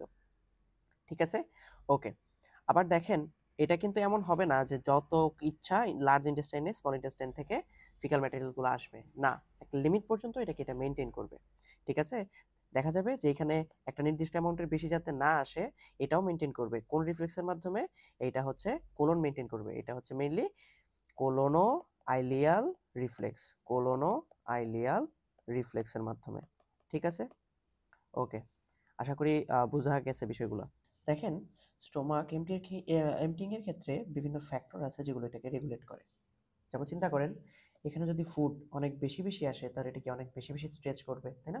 স্ট্রেচ করলে তখন দেখা যাবে কি যে স্ট্রেচ করার কারণে আলটিমেটলি যে পাইলোরিক পাম্প আছে এই পাইলোরিক পাম্পের অ্যাক্টিভিটি বেড়ে যায়। ঠিক আছে, এই পাইলোরিক পাম্পের অ্যাক্টিভিটি বেড়ে যাওয়ার কারণে আলটিমেটলি সেটা স্টোমাক এমটিংকে বাড়ায় দিবে। ঠিক আছে, বা আমাদের যে একটা হরমোন যেটা হচ্ছে গ্যাস্ট্রিন, ঠিক আছে, এই গ্যাস্ট্রিনটা যদি রিলিজ হয় এই গ্যাস্ট্রিনটা কী কী করতে পারে, এটাও কিন্তু এই পাইলোরিক পাম্পকে স্টিমুলেট করতে পারে, এবং একই সাথে এটা হচ্ছে যে স্ফিংটার, এই স্ফিংটারকে রিল্যাক্স করতে পারে। ঠিক আছে, যার মাধ্যমে স্টোমাক এমটিংটা কী হবে, বেড়ে যাবে। তাহলে এই দুইটা ফ্যাক্টর কী করতে পারে, স্টোমাক এমটিংটা বাড়াতে হেল্প করতে পারে। আচ্ছা, এখন চিন্তা করেন তো যে এখান থেকে খাবার চলে আসছে কি, অ্যাসিডিক খাবার চলে আসছে ইন্টেস্টাইনে। তো এই ইন্টেস্টাইনে চলে আসার কারণে ইন্টেস্টাইন থেকে কি বিভিন্ন ধরনের হরমোন আসবে না? বিভিন্ন ধরনের হরমোন আসবে, কি কি? যেমন কোলেসিস্টোকাইনিন, সিক্রেটিন, ঠিক আছে, এরকম। তারপরে হচ্ছে আবার ইনসুলিন, মানে অনেক কিছুই আসবে, তাই না? তো দেখেন ইন্টেস্টাইন থেকে যে হরমোনগুলো আসতেছে এগুলো কি এদের জন্য না? হ্যাঁ, তাহলে এই যে কোলেসিস্টোকাইনিন, কোলেসিস্টোকাইনিন, সেটা একটু নিচে লিখে দিতেছি আমি, ঠিক আছে। তাহলে এই যে কোলেসিস্টোকাইনিন আসতেছে, তারপরে আসতেছে হচ্ছে কি, তারপরে আসতেছে হচ্ছে সিক্রেটিন, সিক্রেটিন, ঠিক আছে। তারপরে আবার এখানে জিআইপিও দেখা যায়। ঠিক আছে, যে কি জিআইপি রিলিজ হইতেছে, গ্যাস্ট্রিক ইনহিবিটরি পেপটাইড। বুঝাইতে যাইতেছে এরা কি করবে, এরা হচ্ছে স্টোমাক এমটিংকে ইনহিবিট করবে। ঠিক আছে, আবার যখন এখানে যে ফুডটা আসতেছে অ্যাসিডিক ফুড, এই অ্যাসিডিক ফুডের কারণে এখানে যে মিউকোসাটা, এই মিউকোসাটা ইরিটেটেড হতে পারে। এই যে ইরিটেশন, এই ইরিটেশনটা আলটিমেটলি কি করতে পারে, এই এন্টেরোগ্যাস্ট্রিক রিফ্লেক্স স্টিমুলেট করতে পারে। জিনিসটা কি, যে এখান থেকে ধরেন একটা সেন্সরি নিউরন এই সেন্সটা ক্যারি করে নিয়ে গেল, ঠিক আছে, নিয়ে গিয়ে এটা হচ্ছে ধরেন এটা হচ্ছে আমাদের মেডুলা। ঠিক আছে, এই সেন্সরি নিউরনটা আমাদের মেডুলাতে সেন্স পাঠালো, এবং মেডুলা থেকে একটা নিউরন আমাদের সিম্প্যাথেটিক সিস্টেম হিসেবে চলে আসলো কোথায়, পাইলোরিক স্ফিংটারে। ঠিক আছে, তো দেখা যায় কি যে এই সিম্প্যাথেটিক নিউরনকে স্টিমুলেট করা হচ্ছে মেডুলা। স্টিমুলেট করলে কি হয়, পাইলোরিক স্ফিংটারটা ক্লোজ হয়, আলটিমেটলি বেশি বেশি ফুড আর হচ্ছে ইন্টেস্টাইনে আসতে পারে না। যেহেতু ইন্টেস্টাইন থেকে শুরু হয়ে গ্যাস্ট্রিকে শেষ হইতেছে, এই জন্য এটাকে বলা হইতেছে এন্টেরোগ্যাস্ট্রিক রিফ্লেক্স, এন্টেরোগ্যাস্ট্রিক রিফ্লেক্স। ঠিক আছে, তাহলে এই এন্টেরোগ্যাস্ট্রিক রিফ্লেক্সের কারণে আলটিমেটলি এটা কি করবে, এটা হচ্ছে স্টোমাক এমটিংকে কমাবে। ঠিক আছে, আচ্ছা, পাশাপাশি আমরা তো বললাম কোলসিস্টোকাইনিন, সিক্রেটিন এগুলাও কমাবে। তাছাড়া আরও কিছু ফ্যাক্টর আছে, যেমন যত বেশি অ্যাসিডিটি হবে এখানে, মানে অ্যাসিডিক সাবস্টেন্স যত বেশি আসবে সেটাও কি করবে, এই স্টোমাক এমটিংকে কমাবে। আবার যদি এরকম হয় যে খুব ঘন, ঠিক আছে, খুব ঘন হাইপারসমোলার ফ্লুইড ফুড এখানে আসতেছে, তখন কিন্তু কি হবে, আশেপাশ থেকে সে পানি টেনে নিয়ে আসতে চাইবে। ঠিক আছে, এটা কিন্তু আমাদের জন্য অনেক বেশি সমস্যার, আমরা খুব তাড়াতাড়ি ডিহাইড্রেটেড হতে পারি। এই জন্য এখানে যদি হাইপারসমোলার কোনো কিছু আসে সেটাও এই এন্টেরোগ্যাস্ট্রিক রিফ্লেক্সের মাধ্যমে আলটিমেটলি কি করে, স্টোমাক এমটিংটাকে কমায় দেয়। ঠিক আছে, তাহলে এই ফ্যাক্টরগুলো আমাকে মনে রাখতে হবে। তাহলে দেখেন আমরা যদি একই সাথে একটু কোরিলেট করার চেষ্টা করি, এই যে কোলেসিস্টোকাইনিন, তারপরে ধরেন ইন্টেস্টাইন থেকে আসে হচ্ছে মোটিলিন, ঠিক আছে, তারপরে আসে হচ্ছে সেরোটোনিন, সেরোটোনিন, ঠিক আছে, তারপরে আসে হচ্ছে ইনসুলিন, ঠিক আছে, এগুলো কি করবে, দেখেন মোটিলিন এটা মোটিলিটি বাড়াই দিবে ইন্টেস্টাইনের, এটা আমাদের মানে কমন সেন্স। সেরোটোনিন এটা কখন আসে? যখন আমাদের ইন্টেস্টাইনটা ডিস্টেন্ডেড হয়। যখন এখানে ফুডটা আসে, এই ইন্টেস্টাইনকে ডিস্টেন্ড করে, তখন এই ইন্টেস্টিনাল ওয়াল থেকে আলটিমেটলি সেরোটোনিন পাওয়া যায়। এবং যেহেতু এই ডিস্টেনশনের জন্য আসতেছে, তাহলে এটাও কি করবে? মোটিলিটিটাকে বাড়ায় দিবে। কোলেসিস্টোকাইনিন এটা কেন রিলিজ হয়? আলটিমেটলি যে অ্যাসিডিক ফুডটা আসতেছে বা যে ফুড পার্টিকেলগুলো আসতেছে তার জন্য। তো সে কি চাবে? তাড়াতাড়ি মোটিলিটি বাড়ায় দিয়ে সেটাকে এখান থেকে সরাই ফেলতে, ঠিক আছে? তো এই জন্য এটা মোটিলিটি বেড়ে যাবে। ইনসুলিন, দেখেন ইনসুলিন কখন রিলিজ হয়? যখন আমাদের ব্লাড গ্লুকোজ বেশি। তো ধরেন ইনসুলিন রিলিজ হওয়ার মেইন কারণই হচ্ছে যে অলরেডি আমার খাবার দাবার বেশি আছে এবং যার কারণে ব্লাড গ্লুকোজ বেশি, আর আমার খাবার দাবার অ্যাবজর্ব করার দরকার নেই। তাহলে তাড়াতাড়ি খাবারটাকে পাস করে দিয়ে অ্যাবজর্পশন কমাই, যেন ব্লাড গ্লুকোজটা কমতে পারে, ঠিক আছে? এই জন্য কি করবে? এটা মোটিলিটি বাড়ায় দিবে, ঠিক আছে? আবার ধরেন আমি যদি এখন চিন্তা করি সিক্রেটিন আর গ্লুকাগন এরা কি করে? দেখেন আপনি কমন সেন্স থেকে বলতেই পারবেন যে গ্লুকাগন হচ্ছে ব্লাড গ্লুকোজ বাড়ায়। তো সে চাবে যে খাবারটা দীর্ঘক্ষণ এক জায়গায় থাকুক, বেশি বেশি অ্যাবজর্পশন গ্লুকোজ মানে অ্যাবজর্পশন বেশি হোক আলটিমেটলি, ঠিক আছে? তাহলে মোটিলিটিটা কমে যাক, এইটা। এখন সিক্রেটিনের মেইন কাজটা যদি আমরা একটু চিন্তা করি যে কি ছিল, যে এটা মেইনলি বাইকার্বনেট সমৃদ্ধ ফ্লুইড সিক্রেট করে। এখন আমার হচ্ছে স্টোমাক থেকে আসতেছে কি? আমার স্টোমাক থেকে আসতেছে হচ্ছে অনেক বেশি অ্যাসিডিক যে সাবস্টেন্সগুলো ওগুলা ফুড, ঠিক আছে? তো এখন এই অ্যাসিডিক ফুডগুলোর সাথে আমি কি চাবো না যে দীর্ঘক্ষণ ধরে আগে বাইকার্বনেট মিশায়ে এটাকে নিউট্রাল করে তারপর এদিকে পাঠাই, যেন আমার আমার যে মিউকোসাটা প্রবলেম না হয়। তো এই জন্য তো বেশিক্ষণ তো বাইকার্বনেটের সংস্পর্শে থাকতে হবে। তাহলে এই জন্য কি করবে? এই সিক্রেটিন তাহলে কি করবে? মোটিলিটিটাকে কমায় দিবে, ঠিক আছে? তাহলে সিক্রেটিন গ্লুকাগন মোটিলিটি কমায় কার? ইন্টেস্টাইনের। কিন্তু এই যে এগুলো হচ্ছে ইন্টেস্টাইনের মোটিলিটি বাড়ায় দিতে সাহায্য করে, ঠিক আছে? ওকে, আশা করি বুঝতে সমস্যা হওয়ার কথা না। এখন আমরা একটু কিছু ক্লিনিক্যাল বিষয় দেখি। ধরেন যে আমাদের এই যে লোয়ার ইসোফেজিয়াল স্ফিংটার, এই লোয়ার ইসোফেজিয়াল স্ফিংটার কিছু কিছু বাচ্চার ক্ষেত্রে দেখা যায় জন্মগতভাবে মানে লোয়ার ইসোফেজিয়াল স্ফিংটারটা এত বেশি কন্ট্রাক্টেড থাকে, ঠিক আছে? আমরা চিত্র দেখলে আসলে সুবিধা হবে। এই যে দেখেন লোয়ার ইসোফেজিয়াল স্ফিংটারটা টিস্যু হাইপারট্রফি এবং স্কারিং এর কারণে কি হয়? এই পাইলোরিক লুমেনটা একদম ছোট হয়ে যায়, ঠিক আছে? মানে একদম পাইলোরিক ক্যানালটা একদম বন্ধ থাকে। তো বন্ধ থাকলে কি? দেখেন এখানে ক্রমান্বয়ে ফুড আসতেছে। ফুড আসলে কি চাবে? এখানে চাবে যে আমি এখানে স্ট্রং কন্ট্রাকশন করে এই ফুডটাকে এদিক দিয়ে পাঠাই দিই। দেখেন খুব বেশি জমা হওয়ার কারণে এই কন্ট্রাকশনটা বড় মানে বেশি শক্তিশালী হতে হতে একসময় দেখা যাবে কি যে এদিক দিয়ে ফুড আসার চেষ্টা করার সাথে সাথে ফুডটা আমার এদিক দিয়ে চলে আসতেছে। মানে আলটিমেটলি কি হইতেছে? ভমিটিং হইতেছে। কেন? এই পাইলোরাসটা এভাবে মানে পাইলোরিক ক্যানালটা বন্ধ হওয়ার কারণে, ঠিক আছে? তো এটাকে বলতেছি পাইলোরিক স্টেনোসিস। দেখা যাবে যে বাচ্চারা পাইলোরিক স্টেনোসিস নিয়ে জন্ম নেয়, তাদের ক্ষেত্রে কি দেখা যাবে? যে তাদের এই প্রজেক্টাইল ভমিটিং দেখা যেতে পারে, ঠিক আছে? কেন? এটা তো বুঝতেই পারতেছি। ওকে, তারপর যদি এরকম হয় যে দীর্ঘদিন ধরে গ্যাস্ট্রিক মানে ইরিটেশন হইতেছে, ঠিক আছে? যে কি দীর্ঘদিন ধরে গ্যাস্ট্রিক ইরিটেশন হইতেছে বা গ্যাস্ট্রিক ইনফ্লামেশন আছে, ঠিক আছে? এটাকে বলতেছে কি গ্যাস্ট্রাইটিস। দীর্ঘদিন ধরে যদি গ্যাস্ট্রাইটিস চলতে থাকে, তাহলে দেখেন আমাদের কি হয়? আমাদের গ্যাস্ট্রিক যে সেলগুলা, এই গ্যাস্ট্রিক সেলগুলা অ্যাট্রফি হয়ে যায়। অ্যাট্রফি হয়ে গেলে আমরা জানি আমাদের এই গ্যাস্ট্রিক সেল থেকে কি আসতো? গ্যাস্ট্রিক গ্ল্যান্ড থেকে মিলে আসতো হাইড্রোক্লোরিক অ্যাসিড, আসতো হচ্ছে ইনট্রিনজিক ফ্যাক্টর, ঠিক আছে? আচ্ছা, তো এই এদের পরিমাণ কমে যাবে। আর এই ইন্ট্রিনসিক ফ্যাক্টর যদি কমে যায় আলটিমেটলি আমরা ভিটামিন বি টুয়েলভ অ্যাবজর্পশন ভালোভাবে করতে পারবো না, মানে কমে যাবে। এবং এই ভিটামিন বি টুয়েলভের অ্যাবজর্পশন কমে যাওয়ার কারণে কি দেখা যাবে? Ultimately pernicious anaemia. Pernicious anaemia, ঠিক আছে? আশা করি প্রবলেম হওয়ার কথা না। আচ্ছা, আবার দেখেন হেলিকোব্যাক্টার পাইলোরি, এটা আমরা অলরেডি ইন্টারের নাম শুনে আসছি। সেটা কি? যে এই হেলিকোব্যাক্টার পাইলোরি আপনি যদি দেখেন, এই হেলিকোব্যাক্টার পাইলোরির বডিতে ইউরিয়েস এনজাইম থাকে, ঠিক আছে? এই ইউরিয়াস এনজাইমটা কি করে? এই ইউরিয়াস এনজাইম আমাদের স্টোমাকে যে ইউরিয়া থাকে সেই ইউরিয়াকে ভেঙে ফেলে। এই ইউরিয়াকে ভেঙে ফেললে কি তৈরি হয়? অ্যামোনিয়া এবং কার্বন ডাইঅক্সাইড। তাহলে এটাকে ভেঙে ফেলার মাধ্যমেই অ্যামোনিয়া এবং কার্বন ডাইঅক্সাইড তৈরি করতেছে। এই অ্যামোনিয়া আমাদের যে স্টোমাকের ওয়ালে যে হাইড্রোক্লোরিক অ্যাসিডের লেয়ার, এর সাথে বিক্রিয়া করে তৈরি করবে হচ্ছে কি? তৈরি করবে হচ্ছে অ্যামোনিয়াম ক্লোরাইড। মানে অ্যাসিডিক এনভায়রনমেন্টটাকে কমায় দিতেছে। চিন্তা করেন তো, ধরেন এটা হচ্ছে আমার স্টোমাক। আচ্ছা, একটু ভালোভাবে চিত্রটা আঁকার চেষ্টা করি, আমার চিত্র যদি অনেক খারাপ হয়, ঠিক আছে? আচ্ছা, এটা হচ্ছে স্টোমাক। ধরেন এটা হচ্ছে উপরের দিকে যে হাইড্রোক্লোরিক অ্যাসিডের যে লেয়ারটা, ধরেন এটা এরকম, মানে যদিও অনেক বেশি বড় দেখাই ফেলছি, দেখুন বোঝার জন্য। ঠিক আছে, ওকে। এখন এখানে কি আসতেছে, এখানে ধরেন এই হেলিকোব্যাক্টার পাইলোরিটা আসছে। এই হেলিকোব্যাক্টার পাইলোরি আসার কারণে কি, এখানে দেখেন এসিএল এর লেয়ারটা আস্তে আস্তে কি কমে যেতেছে না, কমে গিয়ে কি অ্যামোনিয়াম ক্লোরাইড হয়ে যেতেছে। তাহলে দেখা যাবে কি এই হেলিকোব্যাক্টার পাইলোরিটা আস্তে আস্তে ভেতরের দিকে প্রবেশ করতেছে, কেন, এই হাইড্রোক্লোরিক অ্যাসিডের লেয়ারটা কমায় ফেলার মাধ্যমে। ঠিক আছে, তো এটা আলটিমেটলি কি করতেছে, এখানে ধরেন এরকম ছিল, দেন এখান থেকে এখানে আসার পরে এটা ভেতরের দিকে পেনিট্রেট করে যাইতেছে। পেনিট্রেট করে গেলে কি হবে, এইটা হচ্ছে যে সেলগুলা, এই যে এখানে ধরেন এখানে যে সেলগুলা, এই সেলে দুইটা সাবস্টেন্স রিলিজ করে। কি সাবস্টেন্স রিলিজ করে এটা আপাতত আমাদের জানার প্রয়োজন নাই। ঠিক আছে, আমরা মোটামুটি বুঝতে পারলেই হলো যে এই যে রিলিজ করে, এই দুইটা সাবস্টেন্স রিলিজ করার কারণে দেখা যায় কি যে ইনফ্লামেশন হয়, একটা সাবস্টেন্সের জন্য ইনফ্লামেশন হয়, আর একটা সাবস্টেন্স কি করে, সেলের কিছু ওয়ালকে ডিস্ট্রয় করে ফেলে।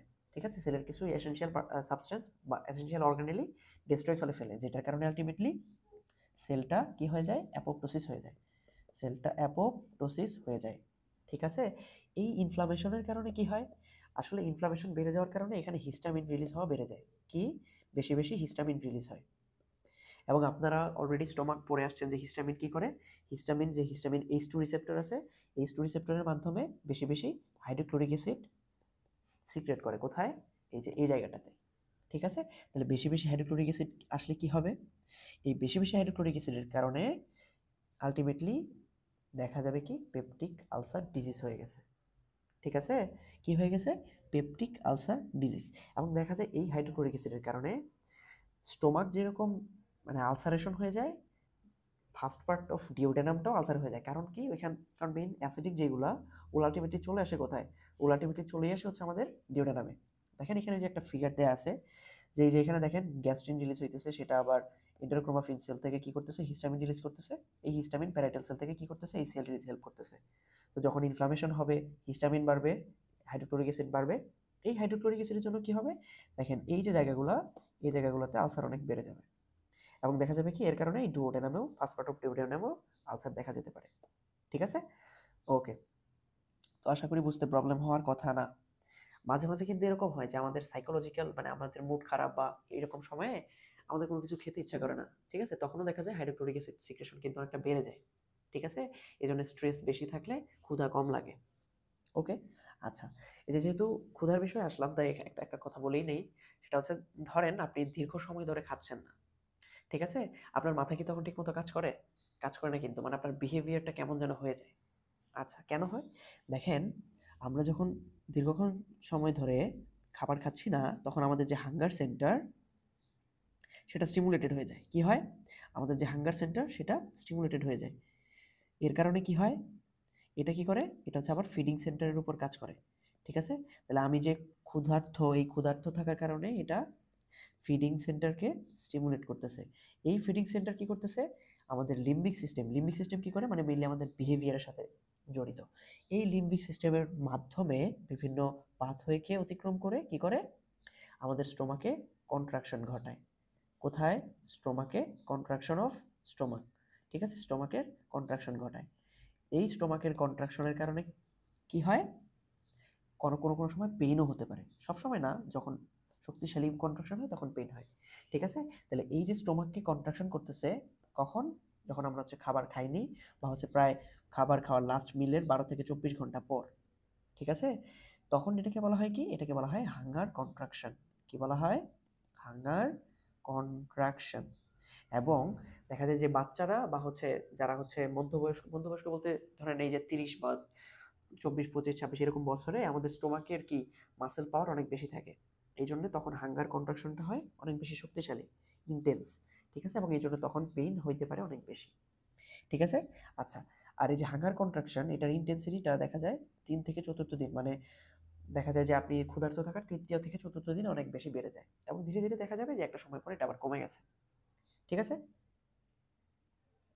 তো স্মল ইন্টেস্টাইনের মোটিলিটি কি কি হয়, মেইনলি হচ্ছে দুইটা, একটা হচ্ছে পেরিস্টালসিস।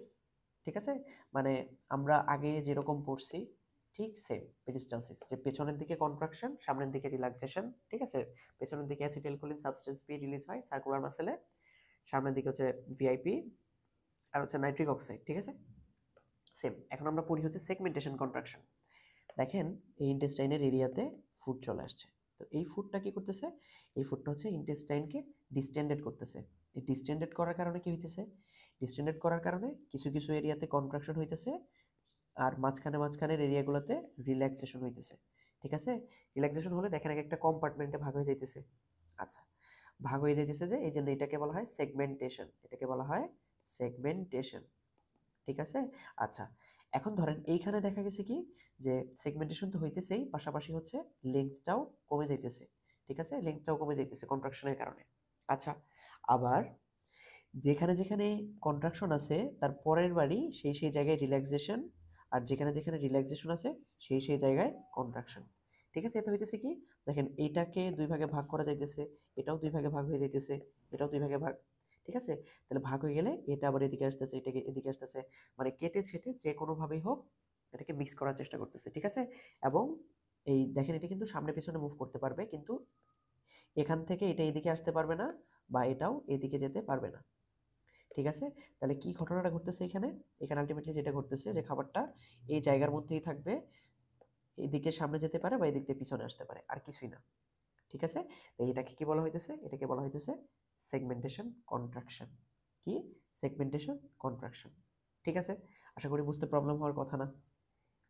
ওকে, এখন কথা হচ্ছে এই সেগমেন্টেশন কন্ট্রাকশন, তাহলে ইন্টেস্টিনাল মোটিলিটি কি কি? একটা হচ্ছে পেরিস্টালসিস, একটা হচ্ছে সেগমেন্টেশন কন্ট্রাকশন। মানে আগে আমরা আলোচনা করে ফেলার কারণে এখানে এখন জিনিসপত্র অনেক কমে গেছে, যে আলাদা করে এক্সপ্লেইন করতে হইতেছে না। ঠিক আছে?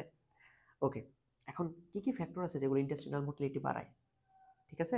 আমরা কিন্তু এটাও বলে ফেলছি যে ফ্যাক্টর যেগুলো হচ্ছে ইন্টেস্টিনাল মোটিলিটিকে বাড়াইতে পারে। কি কি মনে আছে কি?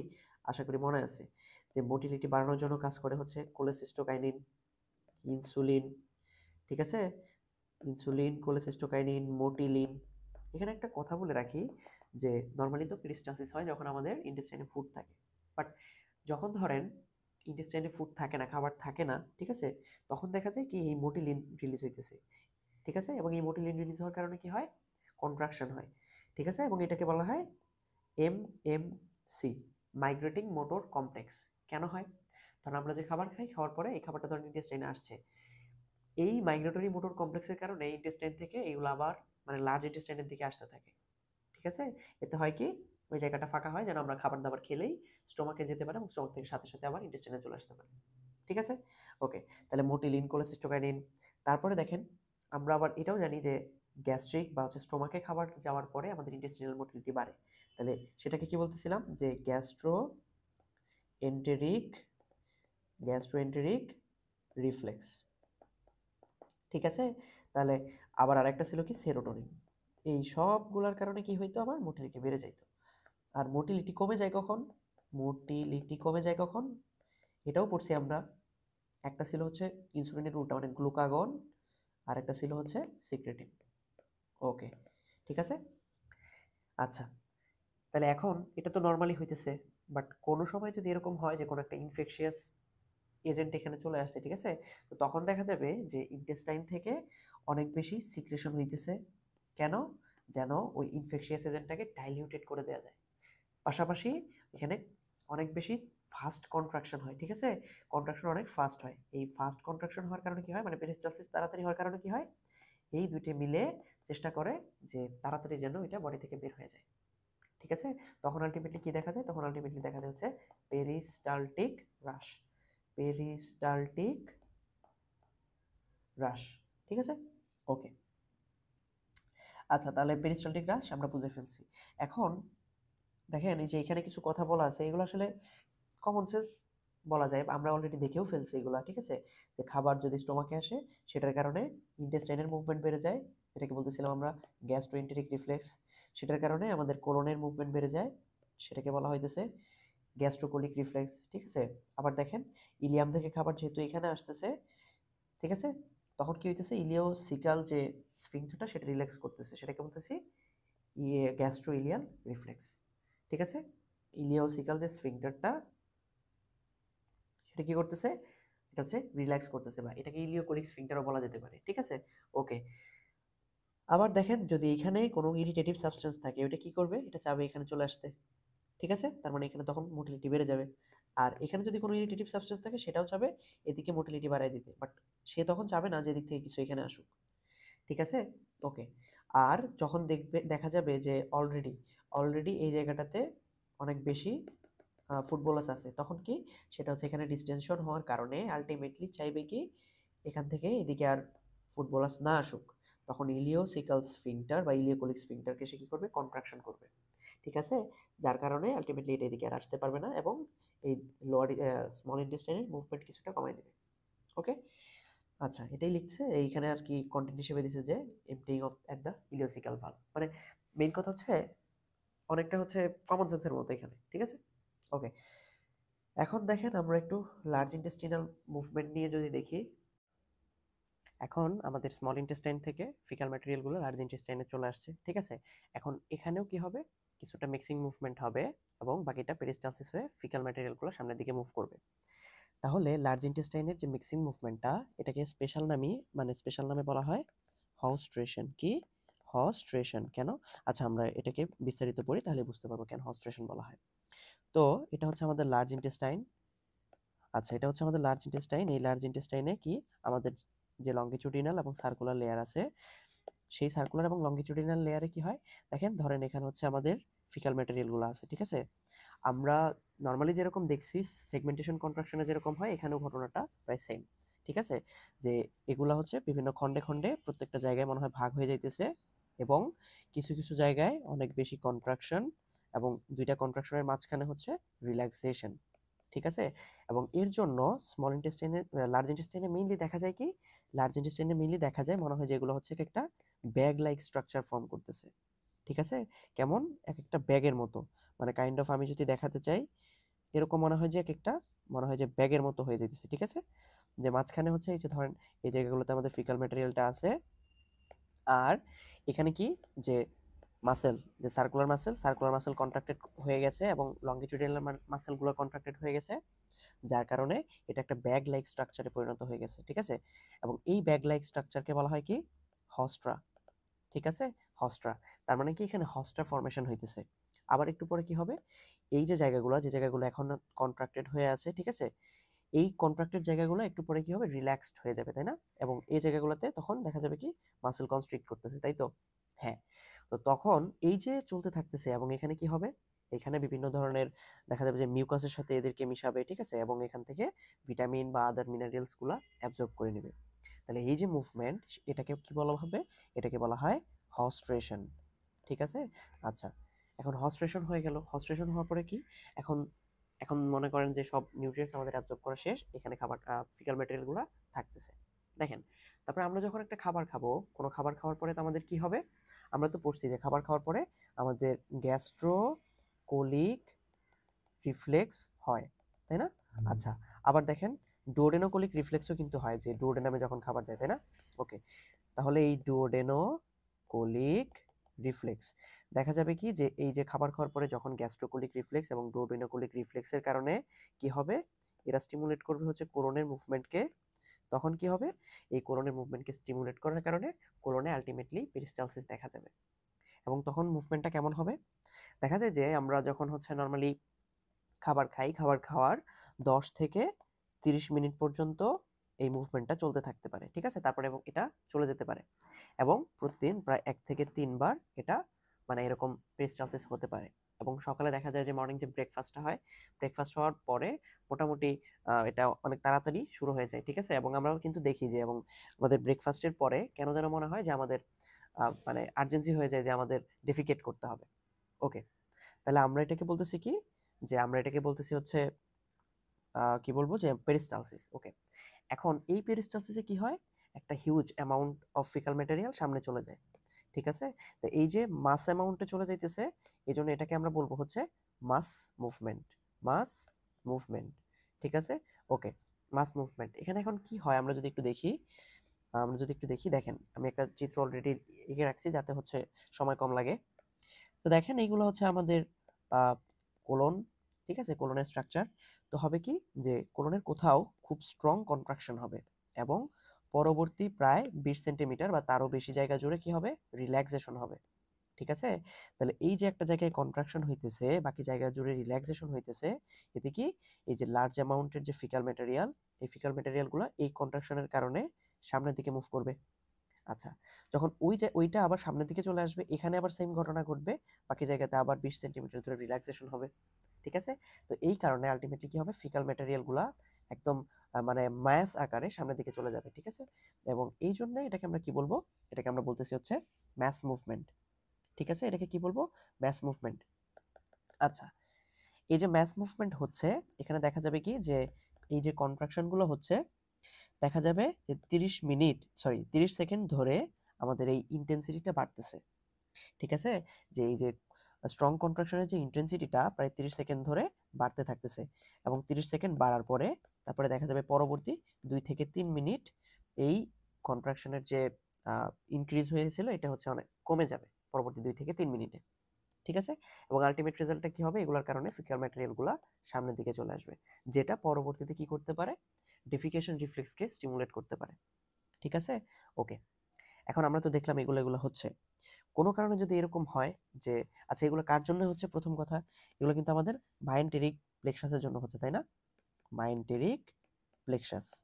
তো যদি এমন হয় যে আমাদের যে মাইন্টেরিক প্লেক্সাসটা ডিস্ট্রয় হয়ে গেল, তখন কি হবে? আচ্ছা কি হবে আমরা দেখি। দেখেন আমরা একটা ফিগার আঁকছি, এই যে এখানে দেখেন, দেখতে পাইতেছেন এখানে আমাদের কিছু গ্যাংলিয়ন সেল আছে। কোথায় এগুলা? এগুলো হচ্ছে আমাদের মাইন্টেরিক প্লেক্সাসে। ঠিক আছে? তো এই গ্যাংলিয়ন সেলগুলা যদি নষ্ট হয়ে যায়, তাহলে মাইন্টেরিক প্লেক্সাস মানে এই গ্যাংলিয়ন সেলগুলো মেনলি কি, এগুলো হচ্ছে মুভমেন্টের জন্য দায়ী। তাহলে যে জায়গাতে এটা নষ্ট হয়ে যাবে, সেখানে কি হবে, সেই জায়গাটাতে কোনো ধরনের মুভমেন্ট হবে না, মুভমেন্ট হবে না। এই গ্যাংলিয়ন সেল না থাকার কারণে তখন এখানকার আসলে কি হবে, এখানকার পেরিস্টালসিসটা হচ্ছে না, পেরিস্টালসিসটা হচ্ছে না। তাহলে দেখেন ফিকাল ম্যাটেরিয়ালগুলা এখানে আসছে, এখানে আসার পরে এখানে আর মুভমেন্ট মানে এদিক দিয়ে আসার পরে এই যে এই জায়গাগুলোতে আমার গ্যাংলিয়ন সেলগুলো নাই। ঠিক আছে? তো এই দিক দিয়ে আর সামনে আসতে পারতেছে না, কেন? এখানে এই পেরিস্টালটিক মুভমেন্টটা নাই হয়ে গেছে। তখন কি হবে, এই ফিকাল ম্যাটেরিয়ালগুলা এদিক দিয়ে জমতে থাকবে, এবং দেখা যাবে প্রায় অনেকেই 2 থেকে 3 সপ্তাহে একবার ডেফিকেট করবে। ঠিক আছে? তো তখন কি হবে, এই যে এটা কি লার্জ হয়ে যাইতেছে না, এনলার্জ হয়ে যাইতেছে না? এজন্য এটাকে বলা হয় মেগাকোলন। কি বলা হয়? মেগাকোলন। এবং এই মেগাকোলনটা কেন হইতেছে, এই গ্যাংলিয়ন সেলগুলো চলে যাওয়ার কারণে। এজন্য এটাকে বলা হয় অ্যাগ্যাংলিওনিক অ্যাগ্যাংলিওনিক মেগাকোলন। মানে নাই, কি নাই? গ্যাংলিয়ন সেলগুলো নাই। ঠিক আছে? তাহলে এটাকে কি বলা হয়? অ্যাগ্যাংলিওনিক মেগাকোলন। এটাকে আরেক নামে হির্সপ্রাং ডিজিজও বলা হয়। কি? হির্সপ্রাং ডিজিজও বলা হয়। ঠিক আছে? ওকে, তাহলে বুঝতে পারছি আশা করি। তাহলে এই হিস্প্রাং ডিজিজ বা অ্যাগ্যাংলিওনিক মেগাকোলন হতে পারে। এখন যদি কখনো এরকম হয় যে স্মল ইন্টেস্টাইনে যে ফিকাল ম্যাটেরিয়ালগুলো আসতেছে, বা স্মল ইন্টেস্টাইনে যে ফুডবোলাসটা আসতেছে, সেই ফুডবোলাসে কি আছে, ফুডবোলাসে কোনো ইরিটেটিভ প্যাথোজেন আছে। ঠিক আছে? কোনো ইরিটেটিভ কি আছে, প্যাথোজেন আছে। তো তখন আমাদের স্মল ইন্টেস্টাইনে কি ঘটবে, তখন দেখা যাবে কি এই ইরিটেটিভ প্যাথোজেনের কারণে আমাদের স্মল ইন্টেস্টাইন যে মিউকোসা, সেই মিউকোসাটা ইরিটেটেড হবে। ঠিক আছে? এবং সে কি চাবে যে এই ইরিটেটিভ প্যাথোজেনটাকে যত তাড়াতাড়ি পারি এখান থেকে বের করে দিই। এই জন্য কি হবে, এখানকার যে পেরিস্টালটিক অ্যাক্টিভিটিটা বেড়ে যাবে, পেরিস্টালটিক অ্যাক্টিভিটি বেড়ে যাবে। ওকে, আর কি হবে? সেকেন্ড কথা হচ্ছে, দেখেন আমাদের যে সিক্রেশনটা হয়, আমরা যদি সিক্রেশনটাকে বাড়ায় দিতে পারি, তাহলে কি হবে, তাহলেও এটা তাড়াতাড়ি চলে যেতে পারে, যেন এটাকে হচ্ছে এই যে কি বলে ইরিটেটিভ যে প্যাথোজেনটা, এটাকে অনেকটা ডাইলিউট করে দিবে, যেন অল্প জায়গায় ঘন না থেকে এটা ছড়ায় ছিটায় যায় ওই পানির মধ্যে বা সিক্রেশনের মধ্যে, এবং এটা কম পরিমাণে ঝামেলা তৈরি করতে পারে। যেহেতু পেরিস্টালসিস বেড়ে যাইতেছে এবং এটা একসময় বের হয়ে যাবে, তাই না? তাহলে আমাদের আলটিমেটলি এটা কি করতেছে, আমাদের যে জিআইটি সিক্রেশন, আমাদের সিক্রেশনটাকেও বাড়িয়ে দিতেছে। ঠিক আছে? ওকে, তাহলে ইনক্রিজড সিক্রেশন। তাহলে এটা আলটিমেটলি কি হবে, এই সিক্রেশন এবং মোটিলিটি বেড়ে যাওয়ার কারণে আলটিমেটলি আমাদের ডায়রিয়া হতে পারে। ঠিক আছে? কি হতে পারে? ডায়রিয়া হতে পারে। আপনারা যে কলেরা টক্সিন বা কলেরা কথা জেনে আসছেন, এই কলেরাতে কি হয় জানেন? এই কলেরাতে যে কলেরা টক্সিনটা পাওয়া যায়, সেই কলেরা টক্সিনটা কি করে, এই কলেরা টক্সিনটা আমাদের যে ক্রিপস অফ লিভারকুন,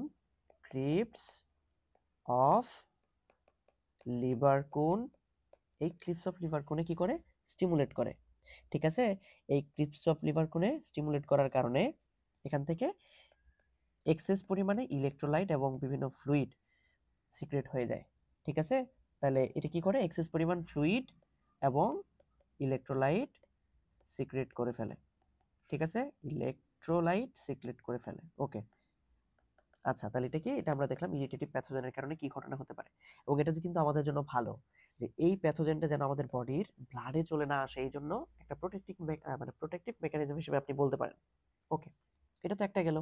সেকেন্ড কথা হচ্ছে আমাদের যে কোলনের দেখা যায় কি, কোলনের যদি কখনো এরকম হয় যে অনেকটা এরিয়া জুড়ে আলসারেশন হয়ে গেছে, ঠিক আছে, এই আলসারেশন তখন কি করবে, এই আলসারেশনের মধ্যে ফিকাল ম্যাটেরিয়ালগুলো আসলে সেগুলা আবার ওই আলসারেশনকে কি করতে পারে, স্টিমুলেট করতে পারে। ঠিক আছে, তখন ওইখানে ইরিটেশন হতে পারে। তো এই ইরিটেশনের কারণে এখানেও কি হতে পারে, এখানে হচ্ছে মুভমেন্টটা বেড়ে যেতে পারে, তাই না, মানে পেরিস্টালসিসটা বেশি বেশি হতে পারে। ঠিক আছে, তো এটা এই যে হইতেছে, এটার কারণেও আলটিমেটলি কি হতে পারে, এটার কারণেও ডায়রিয়া হয়ে যেতে পারে, এবং এখানেও কিন্তু সিক্রেশন বেড়ে যাওয়ার চান্স অনেক বেশি। ঠিক আছে, কারণ এর কাছে তখন কি মনে হইতেছে যে এটা ইরিটেশন ঘটাইতে কোনো একটা ঝামেলা হয়তো এখানে চলে আসছে, তখন সে বেশি বেশি মিউকাস সিক্রেট করে আলটিমেটলি ডায়রিয়া করে ফেলতে পারে। ঠিক আছে, তাহলে এই যে কোলনের বেশি এরিয়া জুড়ে আলসারেশন হইতেছে, এটাকে কিন্তু কি বলা হয়, এটাকে বলা হয় আলসারেটিভ আলসারেটিভ কোলাইটিস। আইটিস মানে ইনফ্লামেশন, কোথায়, কোলনে। কি ধরনের ইনফ্লামেশন, আলসারের মতো। ঠিক আছে, ওকে, তাহলে এই আলসারেটিভ কোলাইটিসেও এই ধরনের ডায়রিয়া হতে পারে। শুধু তাই না, আমাদের দেখা যায় অনেকের এরকম কিন্তু হয়েছে যে পরীক্ষার আগে কেন যেন মনে হয় ডায়রিয়া হয়ে যাইতেছে। কেন, এটাকে বলা হয় হচ্ছে সাইকোজেনিক ডায়রিয়া। এটাকে কি বলা হয়, এটাকে বলা হয় সাইকোজেনিক ডায়রিয়া। ঠিক আছে, এটার মেইন কারণ হচ্ছে যে স্ট্রং প্যারাসিম্প্যাথেটিক স্টিমুলেশন। কি, স্ট্রং প্যারাসিম্প্যাথেটিক স্টিমুলেশন। ঠিক আছে, যে প্যারাসিম্প্যাথেটিক সিস্টেম আমাদের কি করে, আমরা জানি যে প্যারাসিম্প্যাথেটিক সিস্টেম আমাদের জিআইটি মোটিলিটিও বাড়ায়, সিক্রেশনও বাড়ায়। তাহলে এই সিক্রেশন এবং মোটিলিটি বাড়ানোর মাধ্যমে কি করে, আলটিমেটলি ডায়রিয়া করে ফেলে। তাহলে দেখেন মোরাল অফ দ্য স্টোরি কি, যে আমরা তিনটার মধ্যে ঘটনা সেমই পাইলাম, পেরিস্টালসিস বাড়াইতেছে, সিক্রেশন বাড়াইতেছে, এখানেও মুভমেন্ট বা পেরিস্টালসিস বাড়াইতেছে, সাথে এই যে বিভিন্ন ধরনের সিক্রেশনও বাড়াইতেছে, এখানেও ঘটনা সেম, তাই না। তাহলে এই যে প্রসেসগুলো এইভাবে আসলে ডায়রিয়া হতে পারে। ঠিক আছে, ওকে, আচ্ছা এখন হচ্ছে ডেফিকেশন রিফ্লেক্স নিয়ে একটু কথা বলি। দেখেন যখন ফিকাল ম্যাটেরিয়ালগুলা যে আমাদের ডিসেন্ডিং কোলন বা সিগময়েড কোলন এই জায়গাগুলোতে চলে আসে, তখন কি হয়, এখানে লোকাল ডিস্টেনশন ঘটায়, এই এরিয়াটাতে কি হয়, ডিস্টেনশন হয়। এখন এই ডিস্টেনশনের কারণে আসলে কি হয়, এই যে ডিস্টেনশন, আমি এটাকে এখানে চিত্রের মধ্যে দেখাই তাহলে সুবিধা হবে। এই ডিস্টেনশনের কারণে যে স্টিমুলাসটা এখানে যে স্ট্রেস রিসেপ্টর তার মাধ্যমে চলে যায়, চলে গেলে সেটা কি করে, মাইন্টেরিক যে নিউরন, সেই মাইন্টেরিক নিউরনের মধ্যে স্টিমুলাস পাঠিয়ে দেয়, এবং এই মাইন্টেরিক নিউরনটা আমাদের ডিসেন্ডিং কোলন, আমাদের সিগময়েড কোলন, আমাদের রেকটামে কি করে, মুভমেন্ট বাড়ানোর জন্য স্টিমুলেট করে। আবার দেখেন এই লোকাল ডিস্টেনশনটাই যে স্ট্রেস রিসেপ্টর, এই স্ট্রেস রিসেপ্টরটা চলে যায় হচ্ছে প্যারাসিম্প্যাথেটিক যে নিউরন, প্যারাসিম্প্যাথেটিক নিউরনের এফারেন্ট ফাইবারের মাধ্যমে। ঠিক আছে, এফারেন্ট ফাইবারের মাধ্যমে চলে গেলে এখান থেকে যে ইফারেন্ট ফাইবার আবার আসতেছে, সেগুলো কি করতেছে, সেম আগের মতোই ডিসেন্ডিং কোলন, সিগময়েড কোলন, তারপর হচ্ছে আমাদের রেকটাম যে মাসেলগুলা কন্ট্রাক্ট করতেছে, এর কারণে কি এখান থেকে ফিকাল ম্যাটেরিয়ালগুলো সামনে আসতেছে। এখন দেখেন এখানে একই সাথে এই যে মাইন্ডাইট প্লেক্সাস ছিল, এখান থেকে কি একটা ইনহিবিটরি নিউরন মানে ইনহিবিটরি স্টিমুলাসও আসতেছে, কার উপরে, আমাদের এখানে যে ইন্টারনাল অ্যানাল স্ফিংটার এর উপরে, সেম ভাবে এখান থেকেও ইন্টারনাল অ্যানাল স্ফিংটারের উপরে একটা ইনহিবিটরি ইম্পালস আসতেছে। ঠিক আছে, এখন যদি আমরা ভলান্টারি মানে আমরা ইচ্ছা করে যদি ডেফিকেট করতে যাই, তখন আমাদের এক্সটার্নাল অ্যানাল স্ফিংটারটাও রিল্যাক্স হবে এবং আমরা ডেফিকেট করতে পারবো। ঠিক আছে, তাহলে আলটিমেটলি কি ঘটনা ঘটতেছে, এই ডিস্টেনশন যখন হয়, দেখেন আমাদের আমরা যে পড়লাম এখানে কি, লাস্টের দিকে হচ্ছে descending colon, sigmoid colon, rectum, rectum, internal anal sphincter, আর হচ্ছে এক্সটার্নাল অ্যানাল স্ফিংটার। দেখেন যখন ডিস্টেনশন হইতেছে তখন মাইন্টেরিক প্লেক্সাসের কারণে, মাইন্টেরিক প্লেক্সাসের মাধ্যমে ডিসেন্ডিং কোলন, তারপর হচ্ছে সিগময়েড কোলন এবং রেকটাম, এই জায়গাগুলোতে কি আসতেছে, স্টিমুলেট মানে স্টিমুলেশন হইতেছে, তাই না। সেম ভাবে প্যারাসিম্প্যাথেটিক সিগন্যালের মাধ্যমেও একই সাথে এই জায়গাগুলোতে স্টিমুলেশন হইতেছে। স্টিমুলেশন হলে কি হবে, স্টিমুলেশন হলে ফিকাল ম্যাটেরিয়ালগুলো ডিসেন্ডিং কোলন থেকে সিগময়েড, সিগময়েড থেকে রেকটাম, এবং একই সাথে আমরা আবার কি বলছি, যে একই সাথে এই মাইন্টেরিক প্লেক্সাসের সাথে যেটা জড়িত সেটা আবার ইন্টারনাল অ্যালান স্ফিংটারকে ইনহিবিট করতেছে, এবং প্যারাসিম্পেথেটিক যে স্টিমুলাসটা এটাও ইনহিবিট করতেছে। তার মানে ফিকাল ম্যাটেরিয়ালগুলো আরো সামনের দিকে চলে আসতে পারতেছে। এখন আমরা যদি ভলান্টারিলি আমাদের এক্সটার্নাল অ্যালান স্ফিংটারটা আমরা যদি রিল্যাক্স করি, মানে আমরা যদি চাই যে হ্যাঁ আমরা ডিফিকেট করব, তখন আমাদের যে কনশাস সেন্টার সেটা কি করে এক্সটার্নাল অ্যালান স্ফিংটারটাকে রিল্যাক্স করে দেয়, এবং আলটিমেটলি আমরা কি করি, আমরা ডেফিকেট করি। ঠিক আছে, এই যে প্রসেসটা এটাকে বলতেছে কি, ডেফিকেশন রিফ্লেক্স। কি বলতেছে, ডেফিকেশন রিফ্লেক্স। ওকে, তাহলে আশা করি বুঝতে প্রবলেম হওয়ার কথা না ডেফিকেশন রিফ্লেক্সটা কি। তাহলে এইভাবে ফিকাল ম্যাটেরিয়ালগুলো আলটিমেটলি কি হয়, বডি থেকে বের হয়ে যায়। ওকে, এখন আমরা চলে আসতেছি আমাদের আজকের লাস্ট টপিক, যেটা হচ্ছে ভমিটিং। ঠিক আছে, ভমিটিং। ওকে, দেখেন আমরা ভমিট কেন করি। প্রথম কথা, আমরা বিভিন্ন কারণে ভমিট করতে পারি। যেমন আমরা কখনো কখনো কাউকে ভমিটিং করতে দেখলে ভমিট করি, তাই না? কখনো কখনো আমরা বিভিন্ন কিছু চিন্তা করে ভমিট করি। কখনো কখনো এমন হয় যে বাজে দুর্গন্ধ, এগুলোর জন্য আমরা ভমিটিং করতেছি। বা যাদের হচ্ছে মেয়েদের ক্ষেত্রে যারা হচ্ছে প্রেগনেন্সিতে থাকে, তারা প্রথম দিকে দেখা যায় তাদের ভমিটিং হইতেছে। কেউ হচ্ছে গাড়িতে মুভ করতেছে, তখন তার ভমিটিং হইতেছে। বা কেউ কোনো ওষুধ খাওয়ার পরে দেখা যায় তখন ভমিটিং হইতেছে, তাই না? এই যে বিভিন্ন কারণ, অনেকগুলো কারণ আছে, তাই না? ওকে, এবং এই প্রত্যেকটা কারণকে আমরা রিলেট করে আলটিমেটলি দেখতে পারি যে ঘটনাটা কি ঘটে আসলে এখানে। দেখেন, আমরা এই যে যখন আমাদের বিভিন্ন ইমোশনাল ফ্যাক্টর বা কোনো পেইন হচ্ছে, তারপর হচ্ছে বিভিন্ন বাজে স্মেল বা এমন কিছু দেখতেছি যেটার কারণে আমার হচ্ছে বমি আসতেছে, ঠিক আছে, এই সবগুলা কি করবে, এই সবগুলো আলটিমেটলি আমাদের যে হায়ার সেন্টার এই হায়ার সেন্টারকে স্টিমুলেট করবে। ঠিক আছে, হায়ার সেন্টারকে স্টিমুলেট করলে সেটা কি করবে, এই যে দেখেন আমাদের ব্রেন স্টেমে ভমিটিং সেন্টার থাকে, এই ভমিটিং সেন্টারকে এই হায়ার সেন্টার স্টিমুলেট করবে, যার কারণে ভমিটিং হতে পারে। আবার আমরা যখন মুভ করি, গাড়িতে মুভ করতেছি, তখন আমাদের যে ইনার ইয়ারের যে ল্যাবিরিন্থ, এই ল্যাবিরিন্থের মধ্যে কি হয়, এই ল্যাবিরিন্থের মধ্যে এক্সেস স্টিমুলেশন হলে সেটা কি করে, আমাদের যে এইটস ক্র্যানিয়াল নার্ভ মানে ভেস্টিবিউলো ককলিয়ার নার্ভ, এই ভেস্টিবিউলো ককলিয়ার নার্ভের মাধ্যমে কোথায় চলে আসে, এই ভেস্টিবিউলো ককলিয়ার নার্ভের মাধ্যমে আলটিমেটলি চলে আসে হচ্ছে আমাদের এই ভেস্টিবিউলার নিউক্লিয়াইতে। ঠিক আছে, এই ভেস্টিবুলার নিউক্লিয়াইকে স্টিমুলেট করে, এবং এই ভেস্টিবুলার নিউক্লিয়াই আবার আমাদের ভমিটিং সেন্টারকে স্টিমুলেট করে। ঠিক আছে, ওকে। আবার দেখেন আমরা যখন এই যে অনেকেই কেমোথেরাপি নেয় অথবা বিভিন্ন ধরনের ওষুধ খায়, ঠিক আছে, এই ওষুধগুলা আমাদের যে কেমো রিসেপ্টর ট্রিগার জোন, কি দেখেন নামের মধ্যেই বোঝা যাইতেছে, কেমো রিসেপ্টর ট্রিগার জোন। ঠিক আছে, তাহলে কেমো রিসেপ্টর মানে কি, কেমিক্যাল সাবস্টেন্সের জন্য রিসেপ্টর। ঠিক আছে, আচ্ছা, এবং এখানে বলি যে এই যে জায়গাটা আমাদের সাধারণত ব্রেনের পুরো জায়গাটায় ব্লাড ব্রেন ব্যারিয়ার দিয়ে আবদ্ধ থাকে, এক্সেপ্ট আমাদের এরিয়া পোস্টিমা। ঠিক আছে, যে জায়গাটাতে এই কেমো রিসেপ্টর ট্রিগার জোন থাকে এবং এখানে কোনো ব্লাড ব্রেন ব্যারিয়ার থাকে না, এজন্য আমরা এই বিভিন্ন কেমোথেরাপি বা হচ্ছে ওষুধ খেলে আমাদের হচ্ছে ভমিটিং হয়। ঠিক আছে, এবং এই জন্যই কিন্তু অনেকগুলো ওষুধের একটা কমন সাইড এফেক্ট হচ্ছে নাউসিয়া, ভমিটিং। আপনার পরবর্তীতে ফার্মাকোলজি পড়তে সেগুলো বলবেন। ঠিক আছে, আচ্ছা।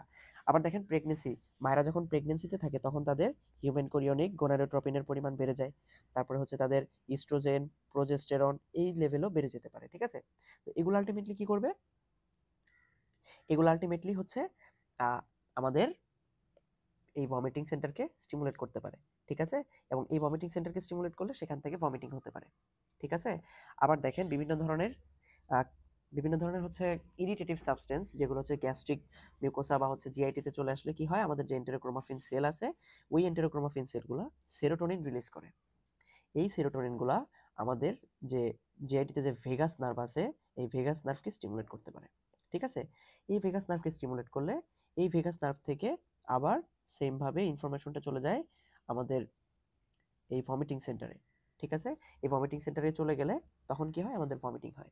তাহলে এই যে বিষয়গুলো, এগুলো আমাদের ভমিটিং হওয়ার জন্য দায়ী আর কি। ঠিক আছে, আরেকটা কথা বলি, দেখেন অনেকে দেখা যায় কি, আমাদের গলার ভেতর আঙুল প্রবেশ করে দিলে অনেক সময় আমাদের বমি আসে। কেন হয় ওটা, সেটা হচ্ছে আমাদের গলার ভেতর আঙুল প্রবেশ করে দিলে ওখানে আমাদের যে নাইন্থ ক্র্যানিয়াল নার্ভ মানে কি গ্লসোফ্যারিঞ্জিয়াল নার্ভ, এই গ্লসোফ্যারিঞ্জিয়াল নার্ভটা স্টিমুলেটেড হয়, গ্লসোফ্যারিঞ্জিয়াল নার্ভটা স্টিমুলেটেড হয়।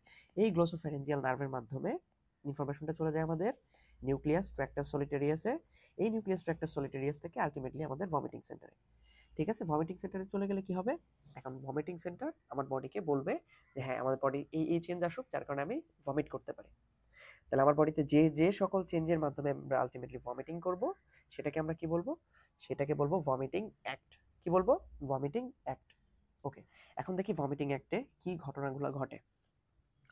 দেখেন আমাদের এই যে ডায়াফ্রাম নিচের দিকে চলে আসে, তাহলে অ্যাবডোমেনের ভলিউমটা কমে যায়। ঠিক আছে, ভলিউম কমে গেলে কি হয়? প্রেসার বেড়ে যায়, তাই না? ওকে, প্রেসার বেড়ে যাইতেছে। আবার আমাদের যে অ্যাবডোমিনাল মাসেলগুলা কন্ট্রাক্ট করে। অ্যাবডোমিনাল মাসেলগুলা কন্ট্রাক্ট করলে কি হয়? এই কন্ট্রাকশনের কারণেও আলটিমেটলি ইন্ট্রা অ্যাবডোমিনাল প্রেসার বেড়ে যায়। তো যখন দুইটা মিলে ইন্ট্রা অ্যাবডোমিনাল প্রেসার মানে বাড়াই দিতেছে, তখন কি হবে? এই যে লোয়ার ইসোফেজিয়াল স্ফিংটার, এখানে যেহেতু প্রেসার বেশি, এখান থেকে লোয়ার ইসোফেজিয়াল স্ফিংটারটা খুলে যাবে এবং ভমিট যেটা করবে সেটা হচ্ছে বাইরের দিকে আসতে থাকবে। এখন দেখেন, তো যদি বাইরের দিকে আসতে থাকে সেটা আলটিমেটলি কি করবে? ধরেন এটা হচ্ছে এই জায়গা দিয়ে আসতেছে আস্তে আস্তে, ঠিক আছে? ওকে, তো তখন আমাদের এই যে জায়গাগুলা, আমাদের দেখেন এই জায়গাটা ব্লক করতে হবে, এই জায়গাটা ব্লক করতে হবে, তাই না? যেন এদিক দিয়ে ট্রাকিয়াতে না চলে আসে, এদিক দিয়ে নেজোফ্যারিংস দিয়ে এই নেজাল এরিয়াতে চলে না যায়। তো তখন কি করবে? এই এপিগ্লোটিসটা নিচের দিকে চলে আসবে এবং এই উভলাটা উপরের দিকে চলে এসে এটাকে ব্লক করে দিবে। ঠিক আছে? ওকে, আর কি হবে? আর হচ্ছে দেখেন, আমরা যখন এই এদিকে আসতেছে, আমাদের আগের ক্ষেত্রে কি হয়েছিল? এই যে ল্যারিংসটা কি অ্যান্টেরিয়রলি এবং সুপিরিয়রলি হয়ে গেছিল না? কিছুটা কিছুটা সামনের দিকে উপরের দিকে চলে আসছিল। এখনো কিন্তু ঘটনাটা সেমই হবে। ধরেন এইখানে ল্যারিংসটা আছে, ঠিক আছে? এই ল্যারিংসটা অ্যান্টেরিয়রলি এবং সুপিরিয়রলি চলে আসবে। এর ফলে কি হবে? এখানে যে আপার ইসোফেজিয়াল স্ফিংটার এটা খুলে যাবে, ঠিক আছে? এবং খুলে গেলে আলটিমেটলি মানুষজন ভমিট করবে। আশা করি বোঝা গেছে কথাগুলা, ঠিক আছে? ওকে, আরেকটা ছোট্ট কথা বলি, মানে আমাদের মোটামুটি ভমিট মোটামুটি শেষ। আর একটা কথা আমি অ্যাড করে রাখি, সেটা হচ্ছে আপনাদের পরবর্তীতে হেল্প করবে। সেটা কি? যে এই যে আমাদের কেমোরিসেপ্টর ট্রিগার জোন, এই কেমোরিসেপ্টর ট্রিগার জোনে কিছু সেরোটোনিন এবং ডোপামিন রিসেপ্টর থাকে, ঠিক আছে? যদি আমাদের এমন হয় যে এই জায়গাগুলোতে সেরোটোনিন বা ডোপামিনের পরিমাণ বেড়ে যাইতেছে, তখনও কিন্তু আমাদের বমি হতে পারে, ঠিক আছে? ওকে, তো আজকে এতটুকুই থাকবে। আমরা আর হচ্ছে কথা আগাইতে চাইতেছি না।